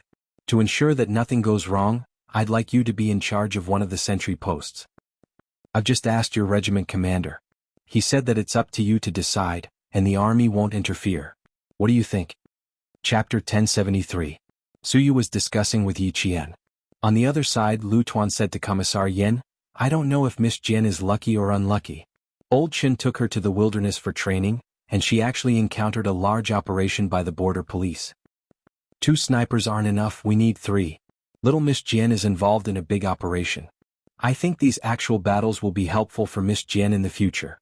She hasn't enlisted yet, but she has already accumulated a few military merits. Next year's college entrance exam is the most important moment. It will be very beneficial to accumulate military merits." Although Commissar Yen was worried, he calmly analyzed it and felt that it was a good thing. Since she had chosen the military, she had to live up to the military uniform she was wearing. Once she wore it, fear and cowardice would become a thing of the past. She would be fearless in the face of danger. Lu Tuan nodded and sighed. 18 years old. Many of the recruits in our team this year are 18 years old. Compared to them, Miss Jian has already come a long way. Some of these 18-year-old recruits won't be as successful as Miss Jian even after they retire. "Ha, old Lu, I realize that Yi Qian's college entrance exam is getting closer and closer. You're getting more and more worried." Commissar Yen couldn't help but laugh when he heard his old comrade sigh again. Miss Jian will have no problem with the college entrance exam. She has a good mentality and physical fitness. Even if she gets sick on the day of the exam, she will be able to survive. There was a hint of teasing in his words. When it came to Regiment Commander Liu, he pretended to be scared. "Don't mention my past. Back then, I fell into the water and caught a cold after falling into the water. Who are you calling mentally weak?" He couldn't help but laugh. Miss Jian is indeed much stronger than I was at that time. I have high hopes for her, I'm afraid she has already agreed. Actual battles are rare. It is indeed a good thing for Yi Qian to encounter them. Using her sniper rifle to protect the border police is also a good thing. With a gun, she can protect the country and keep her comrades safe. Life can't be changed, it can't be changed. With a gun, she can protect the country and keep her comrades safe. Yi Qian understood this on the first day of the 4-year training program. After a few actual battles, he had a deeper understanding of it. Yi Qian looked at the entire deployment and knew what the scouts had found out. His expression turned serious. Their firepower is very strong. We can't rule out the possibility that they have heavy weapons. Let the advanced group find out more about the situation in the village. It's better to know more about it. If they were to directly kick the enemy's nest, they would have to have a clear idea of the level of firepower. Lu Dui's finger pointed at a location on the combat map. This is the machine gun point. The advanced team will kick this place down before we fire. After Yi Jian agreed, Lu Dui felt more confident. A sniper was different from an ordinary soldier. A sniper was like a diamond in the team. As long as she appeared, she would be able to kill all the targets in one fell swoop, regardless of whether it was high firepower or high sentry posts. The charging soldiers knew that there was a sniper protecting them in the dark.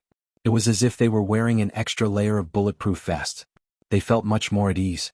We're in charge of the top, while the Laotian police are in charge of the bottom. Go to the sentry post in the south. When you're done, you can immediately regroup and don't need to take a long detour. We have both the terrain and the people. Now we just have to wait for the right time. Captain Lu tried his best to think for Yi Qian. After all, he was in training and had been dragged along to carry out the mission with them. He couldn't not be considerate. Chapter 1074. And the timing he was referring to was a rainstorm. Wait for the rainstorm to come, then use the rain as cover to carry out the operation. Yi Qian nodded. I have no problem with that. I will follow the team's arrangements. The sentry posts were all above. Brother Hong and his team were guarding against the Chinese border police. Soon, the news of the sniper taking care of the sentry post in the south was spread to the teams in the mountains. The most important thing was settled, and they were waiting for the signal to come in. With the enemy's strength, it was necessary to have 3 snipers. If they even had machine guns. Yi Qian, who was rushing towards the sentry post in the south, pursed his lips. He was afraid that there would be casualties. After reaching the south, Yi Qian finally understood why Xia Jinyuan said to go from the north to the south. If you didn't look carefully, you wouldn't know that there were people living in the villages in the mountains. After finding a few observation posts, Yi Qian finally saw a village in the corner of the mountain through the dense foliage. It was a typical Laotian farmhouse with triangular roofs and thick cross-weaved bamboo walls. From where she was, there were as many as 5 households. But with the Laotian police there, at least she didn't have to worry too much. Time ticked by. Yi Qian, who had found the best sniping position, had been in hiding for 2 hours. The Type 88 sniper rifle had an effective range of 800 meters. At a distance of 1,000 meters, it could penetrate 3 mm thick A3 steel plates. With Yi Qian's sniping skills, she could choose between 800 meters and 1,000 meters. But she didn't. Instead, she chose a range of 500 meters. Because if the firepower from below increased, she could reduce her running time by 300 to 500 meters. She could support the border police faster. The highly accurate Type 88 sniper rifle in Yi Qian's hands was a weapon to protect her comrades. As the time for the operation approached, Yi Qian's eyes moved closer to the scope, quietly waiting for the time to come. The rainforest was very quiet. No birds flew past and no animals ran away. Yi Qian, who was perfectly disguised, saw the 3 snipers walking back and forth at the sentry post. From time to time they would use binoculars to look into the mountains. The observation positions were all at the borders of the central region. Half an hour later, it started to rain heavily. Amidst the fine raindrops, Yi Qian slowly locked onto the crosshair of her scope. Amidst the sounds of the rain hitting the leaves, Yi Qian fired her first shot. Bang! The sound of the gunshot was muffled by the sound of the rain. The first shot was fired, the gun was reloaded, and the shell was ejected. Then she fired the second shot, and the third shot was a perfect shot to the head. Even though Whistle reacted quickly, he was still 1 step behind Yi Qian's bullet. The rain was so heavy that the sound of the sniper rifle was drowned out by the rain. When Yi Qian's 4th shot hit a sharp wooden carving on the sentry post, the China border police hiding near the southern sentry post rushed into the rain. Take care of the southern sentry post. Take care of the southern sentry post. The signaler immediately reported the situation on their side so that the brothers in the 3 positions could cooperate and advance. Lu Dui and the other teams all received the news and were all surprised. So fast. So fast. What's the situation with Team B? What's the situation with Team C? Team A's sentry post has been taken care of. Team A's sentry post has been taken care of. Two snipers. Team B and C quickly reported back. Soon the other two sentry posts were taken care of. The Laos police received the news from the Chinese side and also rushed into the village. Yi Qian didn't leave immediately. Instead, she approached the village. Captain Xia had said that actual combat was hard to come by. Chapter 1075. The people living in the village were not villagers, they were all Brother Hong's drug manufacturing personnel. The real villagers had received a large sum of money and moved out of the village. This was also why Laos and China had not been able to find out where Brother Hong was manufacturing drugs. It was raining heavily, the leaves were pressed down by the rain. There was also a layer of leaves on the ground, all from the rain. Yi Qian jumped over a ditch and had already infiltrated the village. The gunfight began, the machine guns in the village fired a string of bullets, using the firepower to slow down the footsteps of the Chinese armed police. It was not just one machine gun, but 3 houses in a triangular building. The pointed house in the middle was a machine gun. The firepower was so strong that the Laos and China people had to hide temporarily. When the Chinese advance team took care of one of the machine guns, Yi Qian bent down and used a silver wire to instantly wrap around the target that the machine gunner was guarding. With a violent pull, he directly pulled the target out of the window. The military dagger was already waiting for the opponent, he slashed the neck. As blood splattered, Yi Qian jumped into the house, wrapped the silver wire around the machine gunner's neck again and pulled him back. With another leap, he used the blood-stained military dagger to take care of another target. This time the machine gun's firepower was not focused on the front, but on the left and right, the houses with wooden walls. The enemy in the house did not expect a sneak attack from behind, he was immediately turned into a sieve by the powerful machine gun bullets. He did not even have the chance to scream before he stopped moving. With the 2 breakthroughs taken care of, the Chinese side's progress was exceptionally smooth. Because they knew in advance that there were machine guns in the village, the Chinese side had been moving stealthily and did not directly expose their targets. There were casualties, but at least there were no deaths. Yi Qian did not have communications, so he could not immediately inform the Chinese side. After taking care of this point, he quickly rushed to the next point. Coincidentally, the advance team also arrived at the machine gun point. An armed policeman appeared on the left side of the house, while Yi Qian appeared on the right side. The two of them met face to face and their first reaction was to rush to the window. They were on the same side. With one move, they had opened up the situation in front of them. So they were on the same side. That was good. There are still 2 more points. They're all facing Laos. 4 of our brothers are supporting them. The young armed police officer who had just taken care of the criminal in front of him was lying in the rain, gasping for air. Brother, you stay here. I'll go and support the other brothers. Yi Qian nodded. All right, I have no problem with that. Female soldiers? Someone from our team? Amazing. The armed police officers who were about to get up immediately crouched back down when they heard the voice. They looked at Yi Qian's face, which had been washed away by the rain. I've never seen him before. Be careful. I'll head over first. He had never seen a female soldier so powerful before. Yi Qian was guarding an exit. She did not hide in a house that could be blown up by a bomb. Instead, she chose to hide under a pile of rocks. It was an exit that led to the mountains. As long as she guarded it, she would definitely find something. When he saw a few figures dashing over, Yi Qian grabbed the policeman's sleeve and said, "The big fish is here. Brother Hong is here." How could the big fish leave when it was here? Moreover, there were other big fish beside the big fish. All the more reason he could not leave. Brother Hong escaped in a hurry, but he walked slowly. The bullet in his leg had just been removed and he was finally able to catch his breath. But then something happened. When this happened, Brother Hong suddenly understood why he was able to escape from the armed police so easily. He had fallen into a trap. Chapter 1076. There were a total of 6 people around Brother Hong, and in the middle was a tall, thin man with a slightly hunched back. From his position, it was obvious that this man's status was higher than Brother Hong's. The armed police made a beheading gesture to Yi Qian, then set up the rifle in his hand and began to aim. Yi Qian returned the gesture. There are targets more powerful than Brother Hong. When they appear, I'll snipe them first and you'll cut off their tail. We'll flank them from the back and prevent any pursuers from coming out. Okay, be careful. The armed police immediately picked up the rifle he had set up, bent over and circled back to cover the rear. With a pincer attack from the front and the back, they had to be wary of someone shooting from behind, but with a sniper the armed police didn't hesitate to cover the rear. In an operation, not only did comrades have to cooperate well, but they also had to have 100% trust in each other. Although Yi Qian had only joined the operation at the last minute, the way he cleared the muzzle of the machine gun left a deep impression on the young armed police. Building trust was sometimes that simple, and one cooperation was enough to make people trust each other. The 4 men escorting Brother Hong and the other 2 were like bodyguards. The guns they were holding were not ordinary rifles. They were all Steyr submachine guns that could be fired with one hand and could function as both submachine guns and handguns. This type of gun could fire a single shot with a light press of the trigger, and fully automatic with a safe press of the trigger. From the length of the magazine, it was equipped with a 30-round magazine. Even though they had powerful submachine guns, Yi Qian's target was still the big fish he had set his eyes on. 1, 2, 3. Here it comes. The rain was getting heavier, and Yi Qian's eyes never left the scope.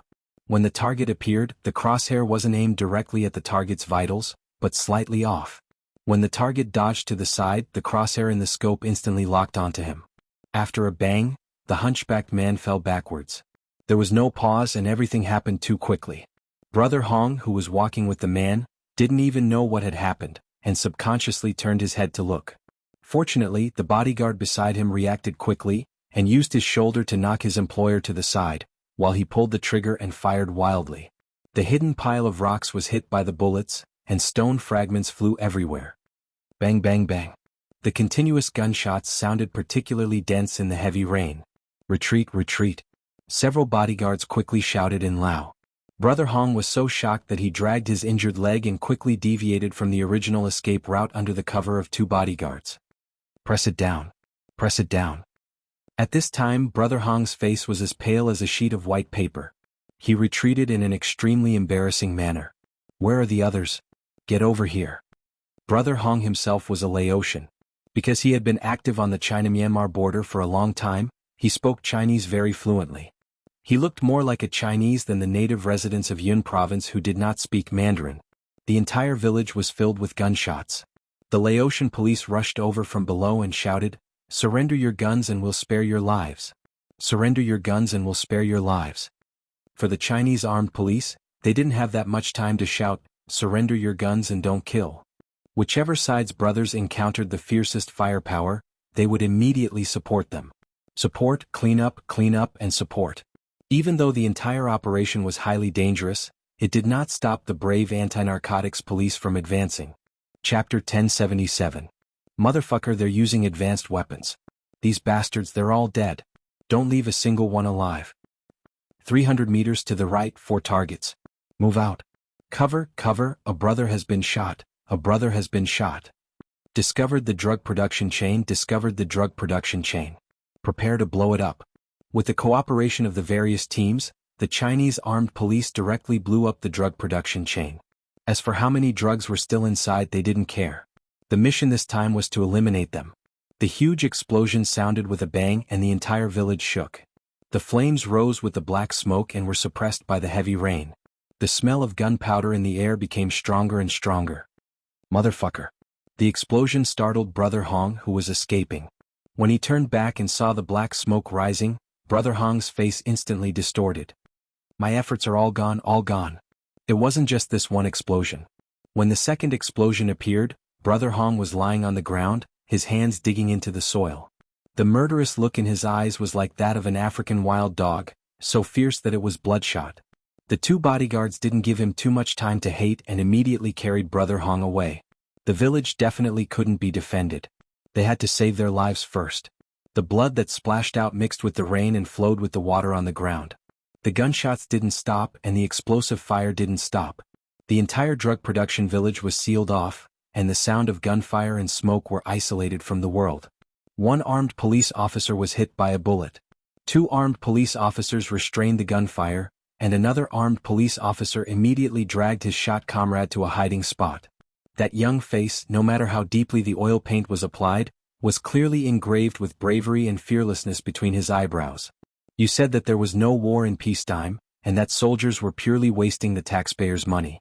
However, in those unknown jungles and deserted deserts, there were always blood-stained military uniforms.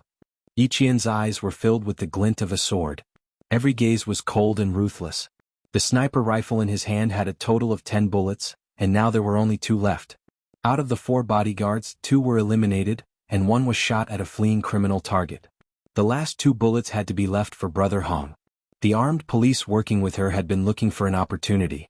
His target was the last 2 remaining bodyguards. It was raining heavily. Yi Jian, who had rainwater flowing into her eyes, bent down and walked as if there were springs in her feet. She jumped up quickly and violently for the first time and ran towards the direction where Brother Hong had fled at the fastest speed. She had to snipe them before Brother Hong and force the other 2 bodyguards back into the shooting range of the armed police. The dense rain of bullets behind them created a thin layer of mist. The Chinese and Laos moved forward in a battle formation, and wherever they went, their bullets would be cleared. The Laos police, who originally wanted to surrender and not kill, had a few of their officers shot down by the other side, and their firepower directly increased to match the firepower of the Chinese armed police. Without any unnecessary talk, they cleared out everything along the way. Yi Qian crouched on top of the triangular roof of a house. The black hole in his gun aimed downwards and searched. The second last bullet was correct, and it hit Brother Hong in the chest. Bang bang bang bang. Continuous bullets swept over from one direction. Yi Qian, who was at the 11 o'clock direction, rolled a few times on the uneven roof when they swept the bullets in the 12 o'clock direction. Then he bent his back and bent his legs and skillfully jumped down from the roof that was about 3 meters high. Chapter 1078. Yi Qian, who had undergone strict training, knew how to bend her legs to counteract the force of gravity when jumping from such a height. Her toes touched the ground first, and then her heels touched the ground. This reduced the force of gravity so that her legs would not be injured when jumping from such a height. Brother Hong was shot and killed. The 2 bodyguards beside him knew that they had no way out since they had been targeted by the sniper. They were in a desperate situation, and whether or not they could fight their way out depended on whether or not they could be ruthless. Obviously, the 2 bodyguards were ruthless. Otherwise, they would not have used their submachine guns to fight the sniper head-on. Yi Qian did not fire again. She only had 1 bullet in her sniper rifle. She would not fire until the last bullet was in critical condition. This was the advice of a world-class sniper. The young armed police officer working with Yi Qian had been hiding in the dark the whole time. He aimed at the back of one of the bodyguards. It would be a pity to miss such a good opportunity. It would be a waste to let the sniper down. Bang! Yi Qian, who had hidden well, heard the single gunshot. The bullets that were sweeping towards her decreased by more than half. She knew that this meant that the other bodyguard had been taken care of by the armed police. Yi Qian smiled. The anti-drug armed police in the Yun province area were well known throughout the country. Most of the soldiers had actual combat experience during their military careers. In the face of gunfire, they were calmer than the average soldier. They were good at seizing the best opportunity to complete their mission. The bullets in the submachine gun were limited. After shooting for so long, the magazine was completely empty. When the sound of something like a jammed cartridge was heard, the last bodyguard had no more firepower to suppress them. He immediately ran for his life. There would not be a second person in the entire village who would run away. Especially these bodyguards who had been fighting with the armed police for a long time and had killed people with their own hands, would not let him go. The young armed police officer pulled the trigger and chased after him. How could he lose sight of a target that he had his eyes on? He could not stop until he had hit the target. This operation was called decisive action. It was the combat strategy that China and Laos had discussed together. Eliminating armed criminals on the spot was not against the rules. The armed police could also directly eliminate criminals who had escaped on the spot. Facing these criminals who had killed their comrades, there was no psychological pressure. They directly locked onto them and shot them. Chief Su, the 2 targets have been eliminated. Lu Dui reported the latest battle situation one by one. At this time, the Chinese armed police had eliminated the potential dangers in the village one by one in the form of a long snake. The large area of gunfire gradually decreased, and the bullets gradually became sporadic. The nearly 2-hour fierce battle finally came to an end. At 4 o'clock in the afternoon, the entire village was under control. In the village where there were no gunshots, the Chinese and Laotian sides began to clean up the scene. A large amount of drugs were found, but they were not carried out of the village. They were directly dealt with incendiary bombs. Yi Qian walked to Lu Dui's side and saluted him with her sniper rifle on her back. Her dark eyes were still bloodshot as she smiled and said, "Lu Dui, can I leave now?" She had completed all her tasks, so she didn't need to participate in the cleanup work. She could leave directly. Asking Lu Dui was a sign of respect. The two important targets have been sniped by you. Thank you, Yi Qian.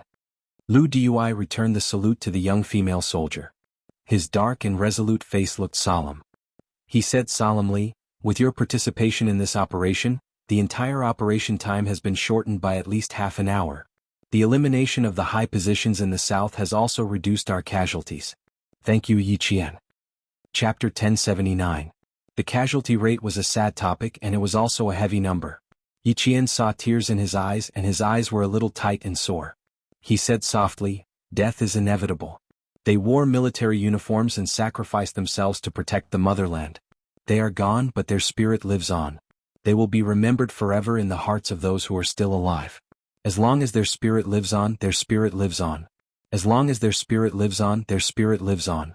They used their fearless sacrifice to influence generation after generation of soldiers. Generation after generation, their spirit lives on. You are right. Although they sacrificed themselves, their spirit lives on in our company forever. Xiao Ji said that he wanted to lie next to his comrades in the 4th platoon. He also said that he hoped that he didn't implicate you.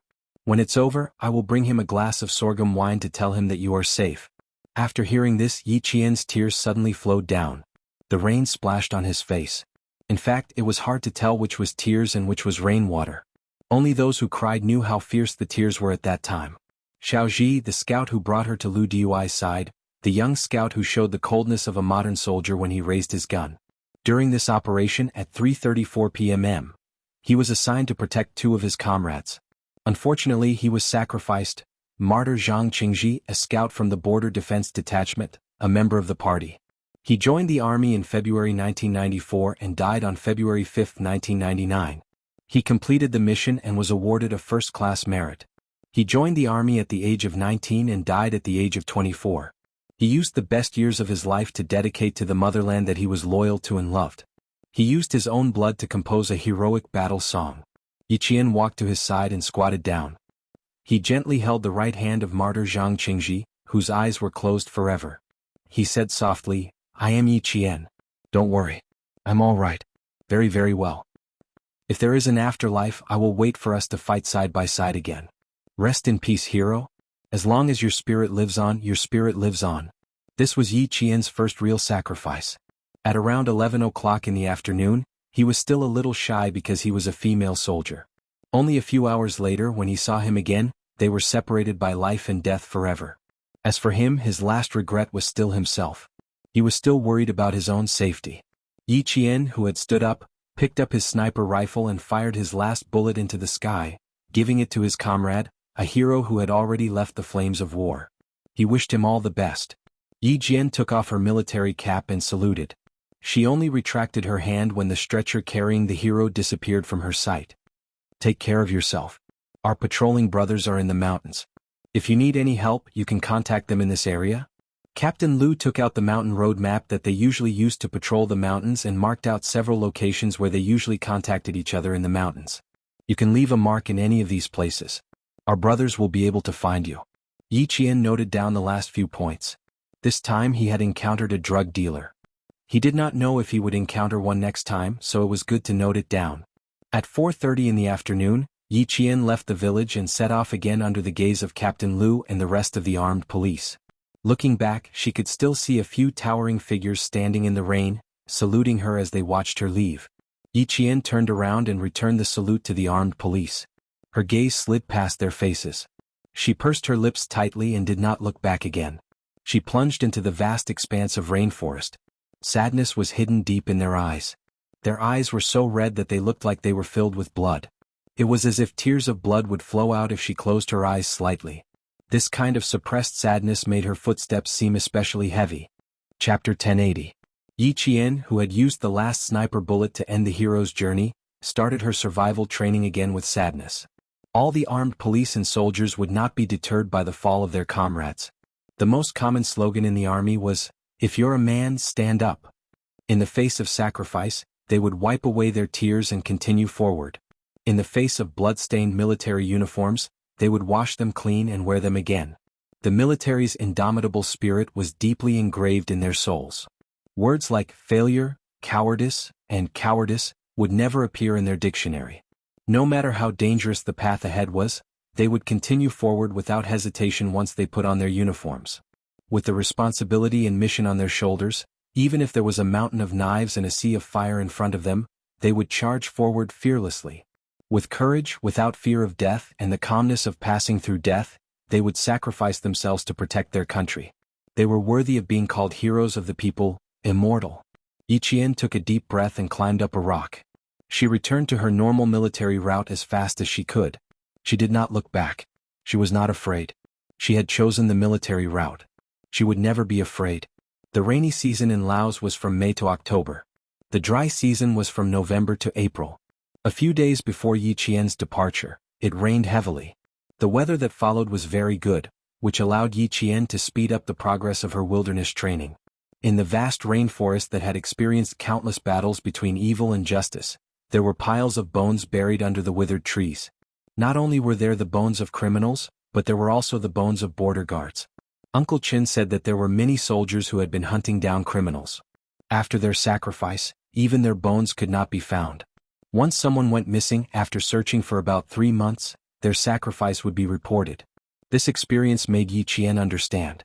The rainforest was not just 1 or 2 bones but countless bones.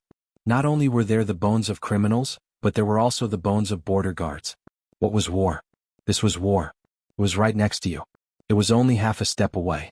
Lu Dui, who was cleaning up the battlefield, saw a slender figure that was even braver than the male soldiers plunging into the forest. He raised his hand and said to his soldiers in a hoarse voice, "You two send Xiaozhi back. Remember to wash Xiaozhi's face and sew his wounds. Wash his body clean and put on his uniform. Let him leave cleanly. Everyone cut your hair and send it to Xiaozhi. Then write a letter to Xiaozhi and tell him that in the next life, we will be good brothers again and fight side by side." Yes. A few voices that were as heavy as boulders could be heard. They were low and heavy, and they were filled with sorrow that could not be expressed. The rain stopped when it was close to evening. Thousands of kilograms of drugs that harmed the country and the people were destroyed in the village. For them, China sacrificed 3 armed policemen and Laos sacrificed 7 policemen. When they carried Lai Tu away, gunshots rang out in the mountains again. That was the gunshot that sent the martyrs back to the company. A bird flew across the dark sky, leaving behind a string of light chirps. Yi Qian stood on a high ground and heard the gunshots coming from the valley behind her. She wiped away the tears at the corner of her eyes and continued to move towards her goal. 5 days, 6 days, 7 days. Starting from the day the final exams ended, Yi Qian spent New Year's Eve alone in the deep mountains and forests. After the 1998 Lunar New Year's Eve, Yi Qian welcomed a special new year in the rainforest. Chapter 1081. Yi Qian only remembered that she had been walking for 12 days.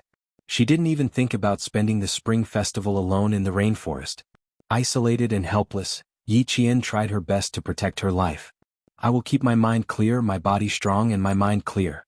Without them I can't repay my country. I won't let my country down and I won't bring shame to myself in the army. My goal is to complete the mission and complete the next one alive." Every time she walked until her legs were as heavy as lead, her body was bitten by insects and she had a low fever. There were also the wild beasts that hunted for food. After every narrow escape from death, Yi Jian recited the creed of the special forces of various countries and forced herself to move forward with the creed in faith. The first day of 1999, the second day, until the third day, which was the third day of the Lunar New Year, Yi Qian, who had been training alone in the wild for 15 days, arrived at the destination 4 hours earlier than expected. In order to reach the destination on time, Yi Qian split the 6 hours she had to participate in the drug extermination operation into 6 days. Every day she would set off an hour earlier to make up for the 6 hours she had been interrupted. She arrived 4 hours early and leaned against a rock to adjust her breathing. 15 days of marching in the rainforest didn't feel anything, but when she came out and relaxed her tense nerves, tiredness and weariness rushed to her heart. Her eyelids were so heavy that it felt like several boulders were pressing down on them. She is indeed tired. Let her rest for a while. Looking at her tired figure, Xia Jinyuan, who was standing not far away, had a gentle expression on his face. He was so gentle that the warm sun was quietly protecting her. The skinny little girl of the past had grown into a qualified special forces soldier and was moving in the direction of excellence. Although he felt sorry for her when he saw how tired she was, he felt more gratified. The 18-year-old Yi Qian used her own strength to prove to the military that she could definitely become the youngest Special Forces soldier in the army. He had to show the military that she had endless potential and that she could continue to develop. The sun was very warm. It was indeed easy to fall asleep lying down like this. Let her sleep for a while. There were still 4 hours before the end of the march. She could rest for 4 hours. That's good. She came back 4 hours early and helped her brothers complete the mission. She is indeed tired. She's the only female soldier who can do this. Uncle Chen's eyes were full of kindness, as if he was a senior encouraging a junior. He had been using his own methods to nurture Yi Qian. It could be said that without Uncle Chen and old Uncle Jen, Yi Qian would never have become what he was today. Without these two elders who were like stars in the sky, the reborn Yi Qian would not have been able to enter the military even if he had solved the problem that changed his life in the second year of junior high. Xia Jinyuan respected Uncle Chen very much. Uncle Chen, leave this to me. Major General, please tell me in detail about Yi Qian's early enlistment. I would also like to make a suggestion. Perhaps we can ask the Major General for more resources for Yi Qian. For example, is it possible to arrange for the deployment of the military academy students during the winter and summer holidays? She hasn't been exposed to airborne, diving, or armored training yet. If she can learn these skills during her time in the military academy, everything will go smoothly after she graduates. Mountain warfare, jungle warfare, desert warfare, guerrilla warfare, anti-terrorist warfare, and ski warfare can wait until she graduates to accumulate experience. However, she must learn and master the skills during her time in school. Chapter 1082. Faced with a young major who was wholeheartedly thinking about Yi Qian, Uncle Chen couldn't help but laugh. Major Xia, aren't you afraid that all your efforts will be for naught if you nurture Yi Qian into such an outstanding person? It was obvious how much effort he had put into nurturing Yi Qian from all aspects. Do you not believe in Yi Qian? Or do you not believe in me? Xia Jinyuan smiled elegantly as he stood in the warm sun. Dressed in a jungle camouflage uniform, he looked calm and composed. No matter what, there's no such thing as a futile effort. Uncle Chen had always been very patient when it came to Yi Qian's matters. Seeing the confidence between his brows, although he was somewhat impressed, his words had a different meaning. What do you mean? Yi Qian is now a popular figure in school. When she enters the military academy, she will be like a golden unicorn that leaps out of the pool. I think a girl like her will have many suitors. Uncle Chen, you're wrong. Faced with an elder who constantly reminded him to treat Yi Qian with sincerity, the major, as a special forces soldier, behaved very appropriately and did not lose his composure. The more outstanding Yi Qian is, the higher her standards will be. The higher her standards will be, the more picky she will become. In the future, if you want to catch her eye, ordinary soldiers will have to stand aside. As a result, these suitors will naturally shrink back. As for the rest of the soldiers who can catch her eye, they will have to be divided into the outstanding and elite ones. When Yi Qian grows up to be an elite, he will be a distance away from being outstanding. Uncle Chen, do you think she will have many suitors in the end? There won't be many elites who can become an elite special forces soldier like Yi Qian and fight alongside her. As Xia Jinyuan spoke, he began to laugh. His increasingly mature and elegant smile was tinged with arrogance. No matter how many elites are by Yi Qian's side, I will always be the most outstanding soldier in her heart. Someone who is compatible with her, someone who can fight alongside her and share life and death with her. His words made Uncle Chen laugh uncontrollably. Yi Qian has good taste. I believe that the two of you will become comrades in life and death and spend the rest of your life together. He glanced at the motionless slender figure and said, I'm going to have a chat with the Major General. I can rest assured with you guarding this place. The Spring Festival was a time of reunion for the lights of the homes, but for some soldiers on the front lines, it was the beginning of a year of training. The place where the armored troops rested after their maneuver exercise was the grassland in the forest. Yi Qian only had to cross a small hill to see armored vehicles resting there. Yi Qian, who had arrived 4 hours early, knew that he had entered an important military zone. Only then did he relax and catch up on sleep. He had only wanted to catch up on sleep for a short while to replenish his energy, but unexpectedly, he slept for a long time. On the other side, the Major General finally saw the person who had trained Yi Qian since he was 13 or 14 years old to become an international sniper. With one glance, he inexplicably felt that he looked a little familiar, as if he had seen him somewhere before. The Major General was 54 years old, while Uncle Chen was 47 years old. In terms of age, they were only 7 years apart. If he had seen him somewhere before, it was impossible for him not to remember. When Uncle Chen came closer, the Major General suddenly strode over. As he walked, he sized up Yi Qian again. He was even more certain of the person who had trained Yi Qian. The soldier King Qin Dongfeng from the 1970s. He was a legend in the 1970s, a god of war who had joined the army in the 1970s. Chapter 1083. I didn't expect to see you again after 18 years. The Major General looked at the legendary soldier from the 1970s and felt a surge of emotions. Back then I was in the company with the old chief. Your regiment commander immediately introduced you to the old chief after he finished reporting his work. Old Qin, your marksmanship is still fresh in my memory. No wonder Yi Qian looked so familiar when he held the gun. When I first saw this girl, I thought she was a talent with great potential. It turns out that she was trained by you. Uncle Qin had no impression of the Major General. He had met too many people back then. Now that he was middle-aged, there were some things that he didn't want to think about. Occasionally he would dream of a bloody mist and he would walk in the bloody mist. If it wasn't for Miss Jian, those dreams would continue. When he stopped and relaxed, he couldn't help but think about the past when he trained Miss Jian wholeheartedly. It was as if he had returned to the battlefield and returned to his own era. Instead of saying that he trained Miss Jian, it was more appropriate to say that Miss Jian made the rest of his life more complete. The Major General knew that the soldier from the 1970s didn't know him, but it didn't matter as long as he knew him. Let's have a seat in the tent. Even though the Major General was in his current position, he still didn't know the reason why Principal Chen retired from the army. Uncle Chen didn't refuse. He didn't expect that the Major General, who was very likely to be Yi Qian's superior, would know him. They chatted happily in the command tent. The sunlight outside the tent was still warm. Yi Qian opened his eyes comfortably and suddenly turned around. His gaze fell on the figure standing in the sunlight. Captain Xia. Why is he here? Every time she saw him, she couldn't help but be surprised. He always appeared at the most unexpected times. How could she not be surprised? You slept for 2.5 hours. Looks like you're really tired. When she woke up, Xia Jinyuan walked over with a smile. His gaze turned into a warm ray of sunlight that fell on her body. Then he gently stroked her face. 15 days of enhanced wilderness survival training. She really did it alone. Completing a challenge that even the male soldiers needed to mentally prepare themselves for a long time before accepting. Furthermore, the completion time was different from hers. Yi Qian narrowed his eyes slightly. The sun was a little bright, and the leaves in the valley shone like diamonds from time to time.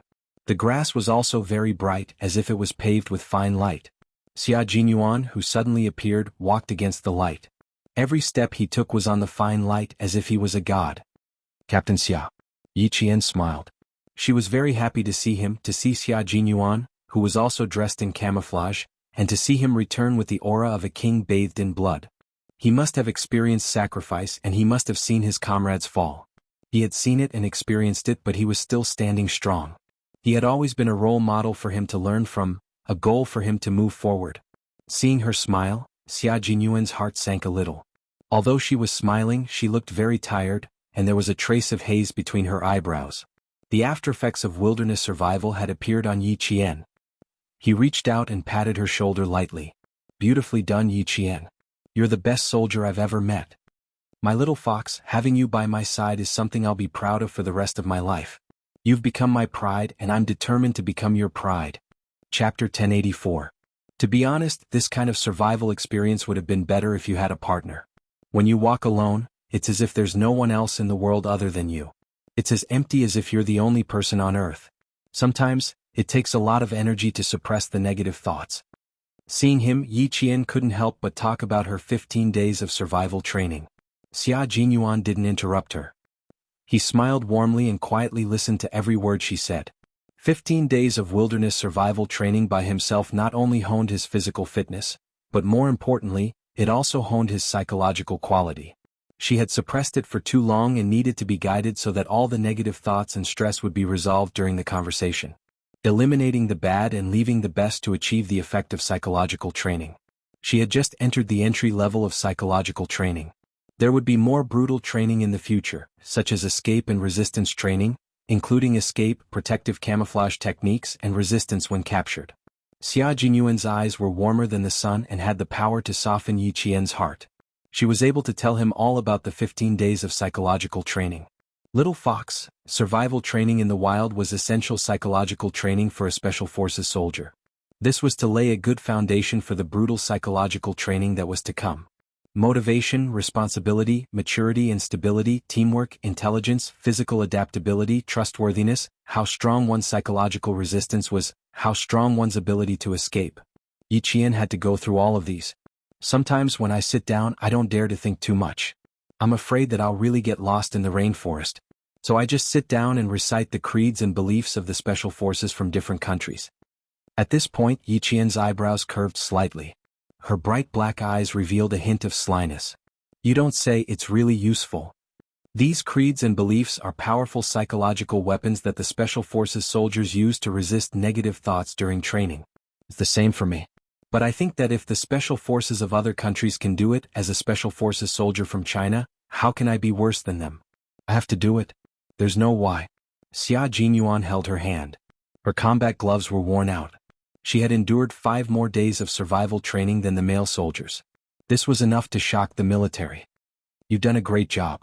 You've completed the psychological construction of yourself in a very normal way. Yi Qian, everyone can see your excellence.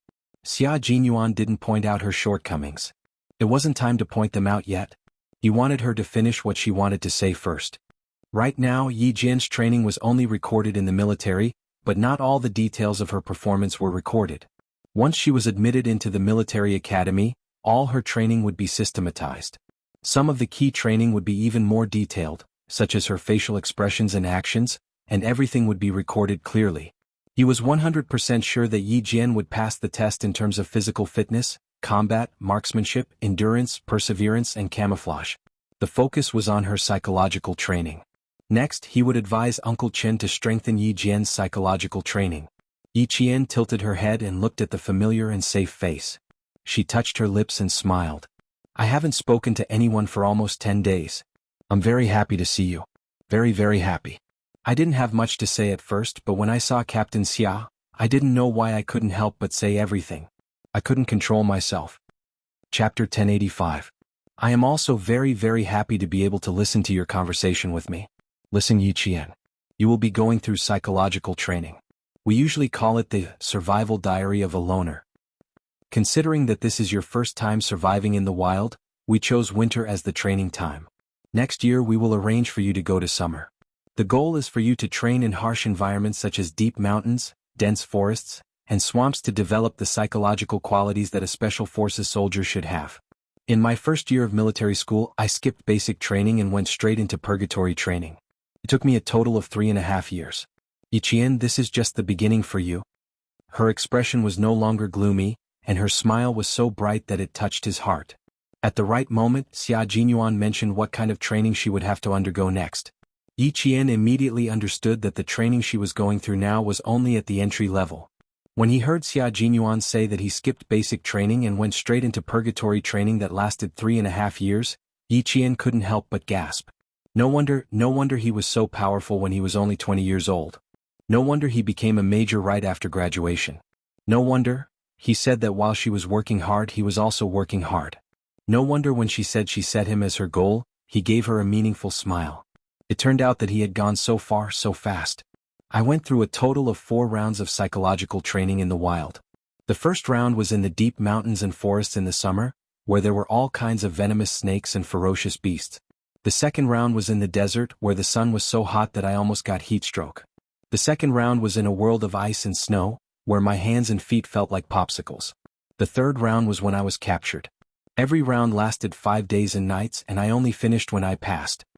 Hearing Yi Qian's serious expression, she had a question. You lasted 5 days and nights. Why did I last 15 days and nights? That was the question. The basic training for male soldiers lasts 10 days. You have 5 days more than the male soldiers. Like our comrades in the team, all of them have 15 days. This sentence was equivalent to hinting at Yi Qian's plans. Yi Qian's eyes flickered as if he understood something. It's good that you understand. Now I'll have to wait for the military's opinion on what to do. Blinking his eyes at her, the iron-blooded and gentle handsome Special Forces soldier suddenly became childish. His thin lips moved closer to her ear and he chuckled softly, "Secret, our secret, no one can tell." Yi Qian was so close that his breath tickled her ears. She tilted her head unnaturally and said, "Thinking about it, I'm really looking forward to it." "I'm also looking forward to it." You already have actual combat experience with us, so your mental stability is already quite outstanding. However, since you've been fighting with us since the beginning, you've missed out on basic training. It's inevitable that your emotions would fluctuate greatly when you see your comrades sacrificing themselves. She only talked about her 15-day mental journey, but avoided talking about the fight with the drug dealers. He learned from Suyu that a martyr had met Yi Qian once. She even used the last bullet in her sniper rifle to send the martyr off. When he heard this, his heart suddenly skipped a beat. In the previous few battles, his little fox had never seen a comrade she knew sacrificing himself. This was no small matter. He shouldn't have been here, but he quickly wrote an application and rushed over as soon as the application was approved. Based on his understanding of her, she wouldn't say these things out loud. She would only keep it in her heart. And this was what he was afraid of. Chapter 1086. No matter how strong and resilient she was before, when faced with the sacrifice of a comrade she knew in the same battle, this huge impact was not just a single impact but multiple. In the army, after every battle, there would be a psychological specialist to guide the soldiers who were on the battlefield for the first time, so as not to leave them with an irreparable psychological trauma. Yi Qian had already participated in actual combat, but she had never faced the sacrifice of a comrade she knew. If she really did not mention it, Xia Jinyuan would not be reassured, but would be even more worried. Now, when the haze between her eyebrows faded, he mentioned the sacrifice of a comrade so that she would no longer suppress herself. She would be in her healthiest, most determined state, and use her own perseverance to overcome the multiple impacts of her comrade's sacrifice. She must not leave a trauma, she must face it head-on. Xia Jinyuan's gaze fell on Yi Qian's face like the warm sunshine after a snowstorm. His gentle and handsome face did not change at all when he mentioned the sacrifice of a comrade. However, there was a faint coldness in his voice that directly cut into Yi Qian's bloody memories that she did not want to recall for the time being.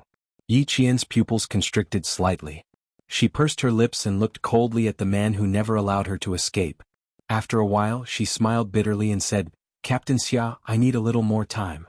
The people I know, who were smiling and talking to me shyly in the afternoon, will be forever separated when we meet again in the afternoon." I always thought that I had participated in actual combat and had faced death directly. I even thought that my attitude towards death was calm. But when I see my comrades fall, my heart. Yi Jian slowly stopped and let out a long sigh. Then she said softly, "There's an indescribable feeling. Discomfort, anger, tears. All of these piled up together. I don't know where to start. I also want to say it, but the more I want to say it, the more I don't know where to start. I understand that as long as I wear a military uniform, there will be sacrifices everywhere. The next one is very likely to be you. Captain Xia, I understand, but no matter how much I understand, I still feel sad." Xia Jinyuan put his hands on her shoulders and said in a low and cold voice, "Look at me, Yi Qian.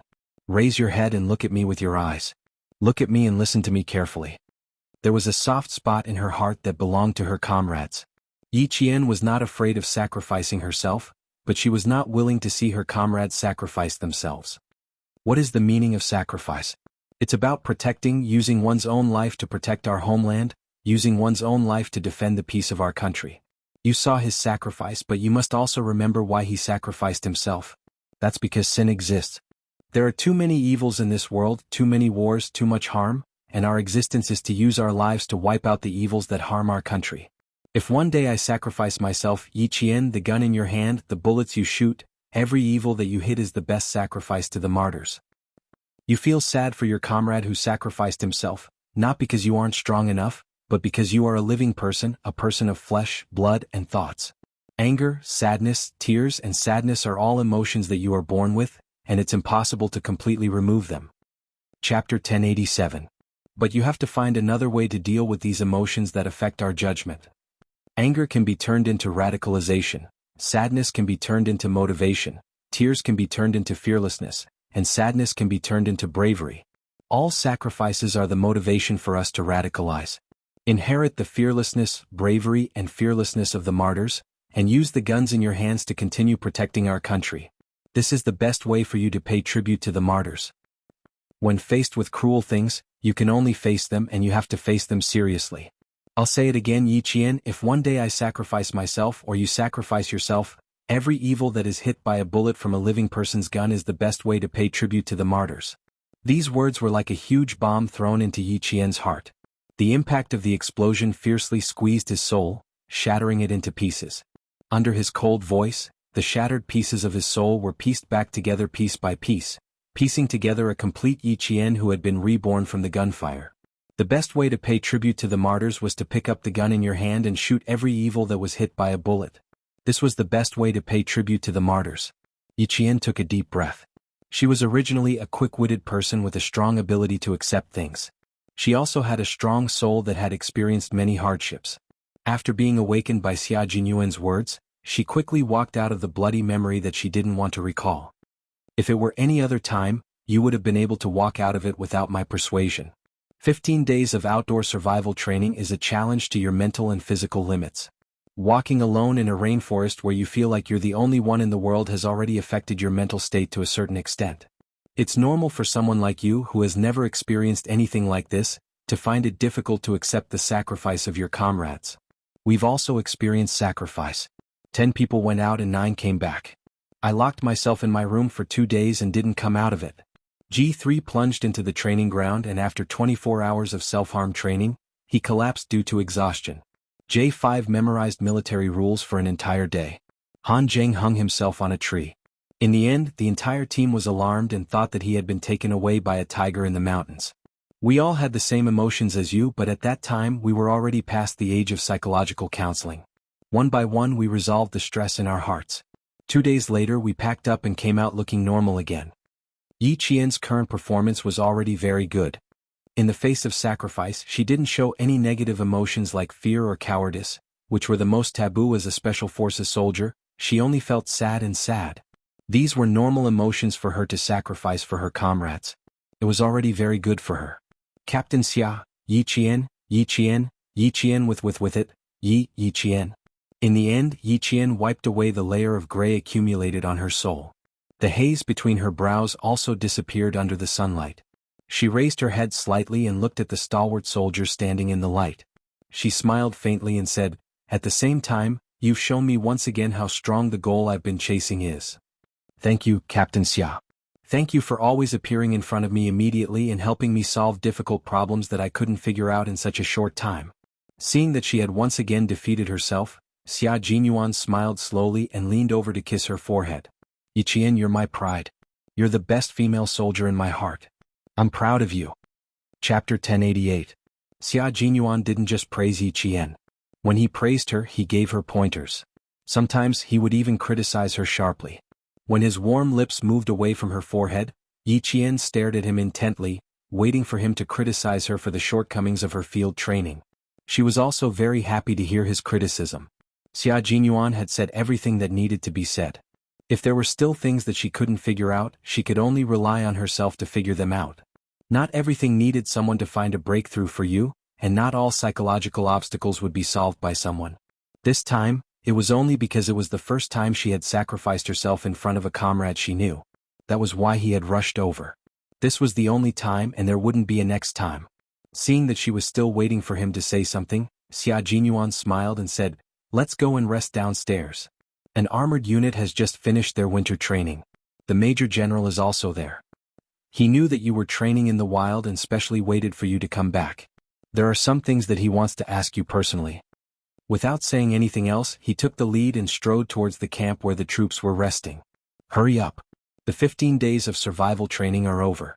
There are still so many days of vacation left. You can learn new things from the armored unit. The survival training can come to an end for the time being." The low and handsome voice drifted over along with the wind in the mountains. Yi Qian jogged over, her clear eyes shining like obsidian under the sunlight. "Armored unit? How many armored vehicles are there? How many days will they stay here? How will I enter the armored unit? Will the Major General agree?" She used the gun in her hand and every bullet she fired to pay tribute to the martyrs who sacrificed themselves. She thought that she would continue to pay tribute to the heroic souls who sacrificed themselves for this country without hesitation. Yi Qian took a deep breath and buried the bloody memories deep in her mind. She used the bloody memories to spur herself on. If one day she wore the military uniform, even if it was stained with blood, she wouldn't be afraid. The meaning of sacrifice was to pass on the legacy.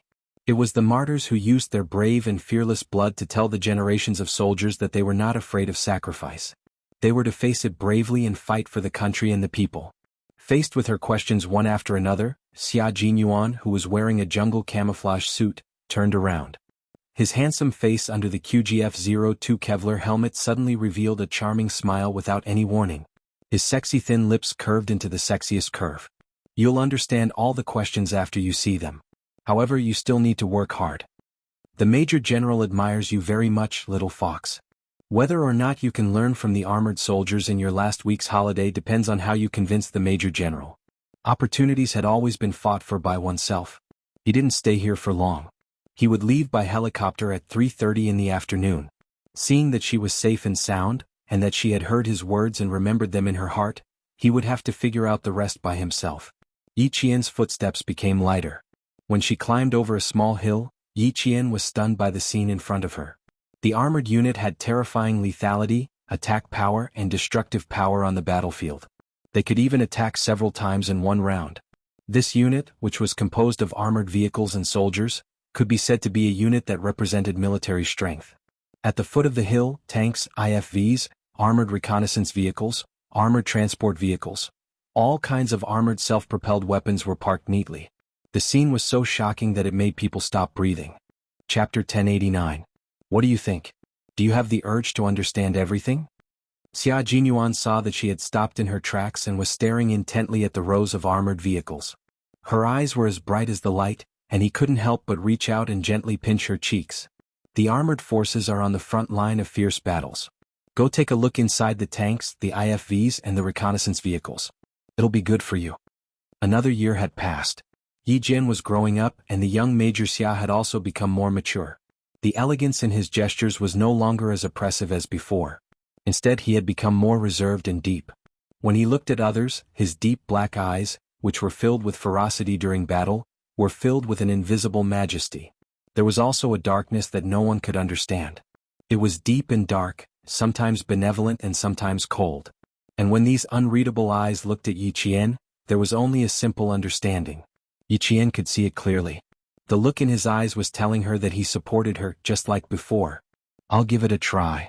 Yi Qian nodded. She winked slyly and smiled brightly. You've already reminded me.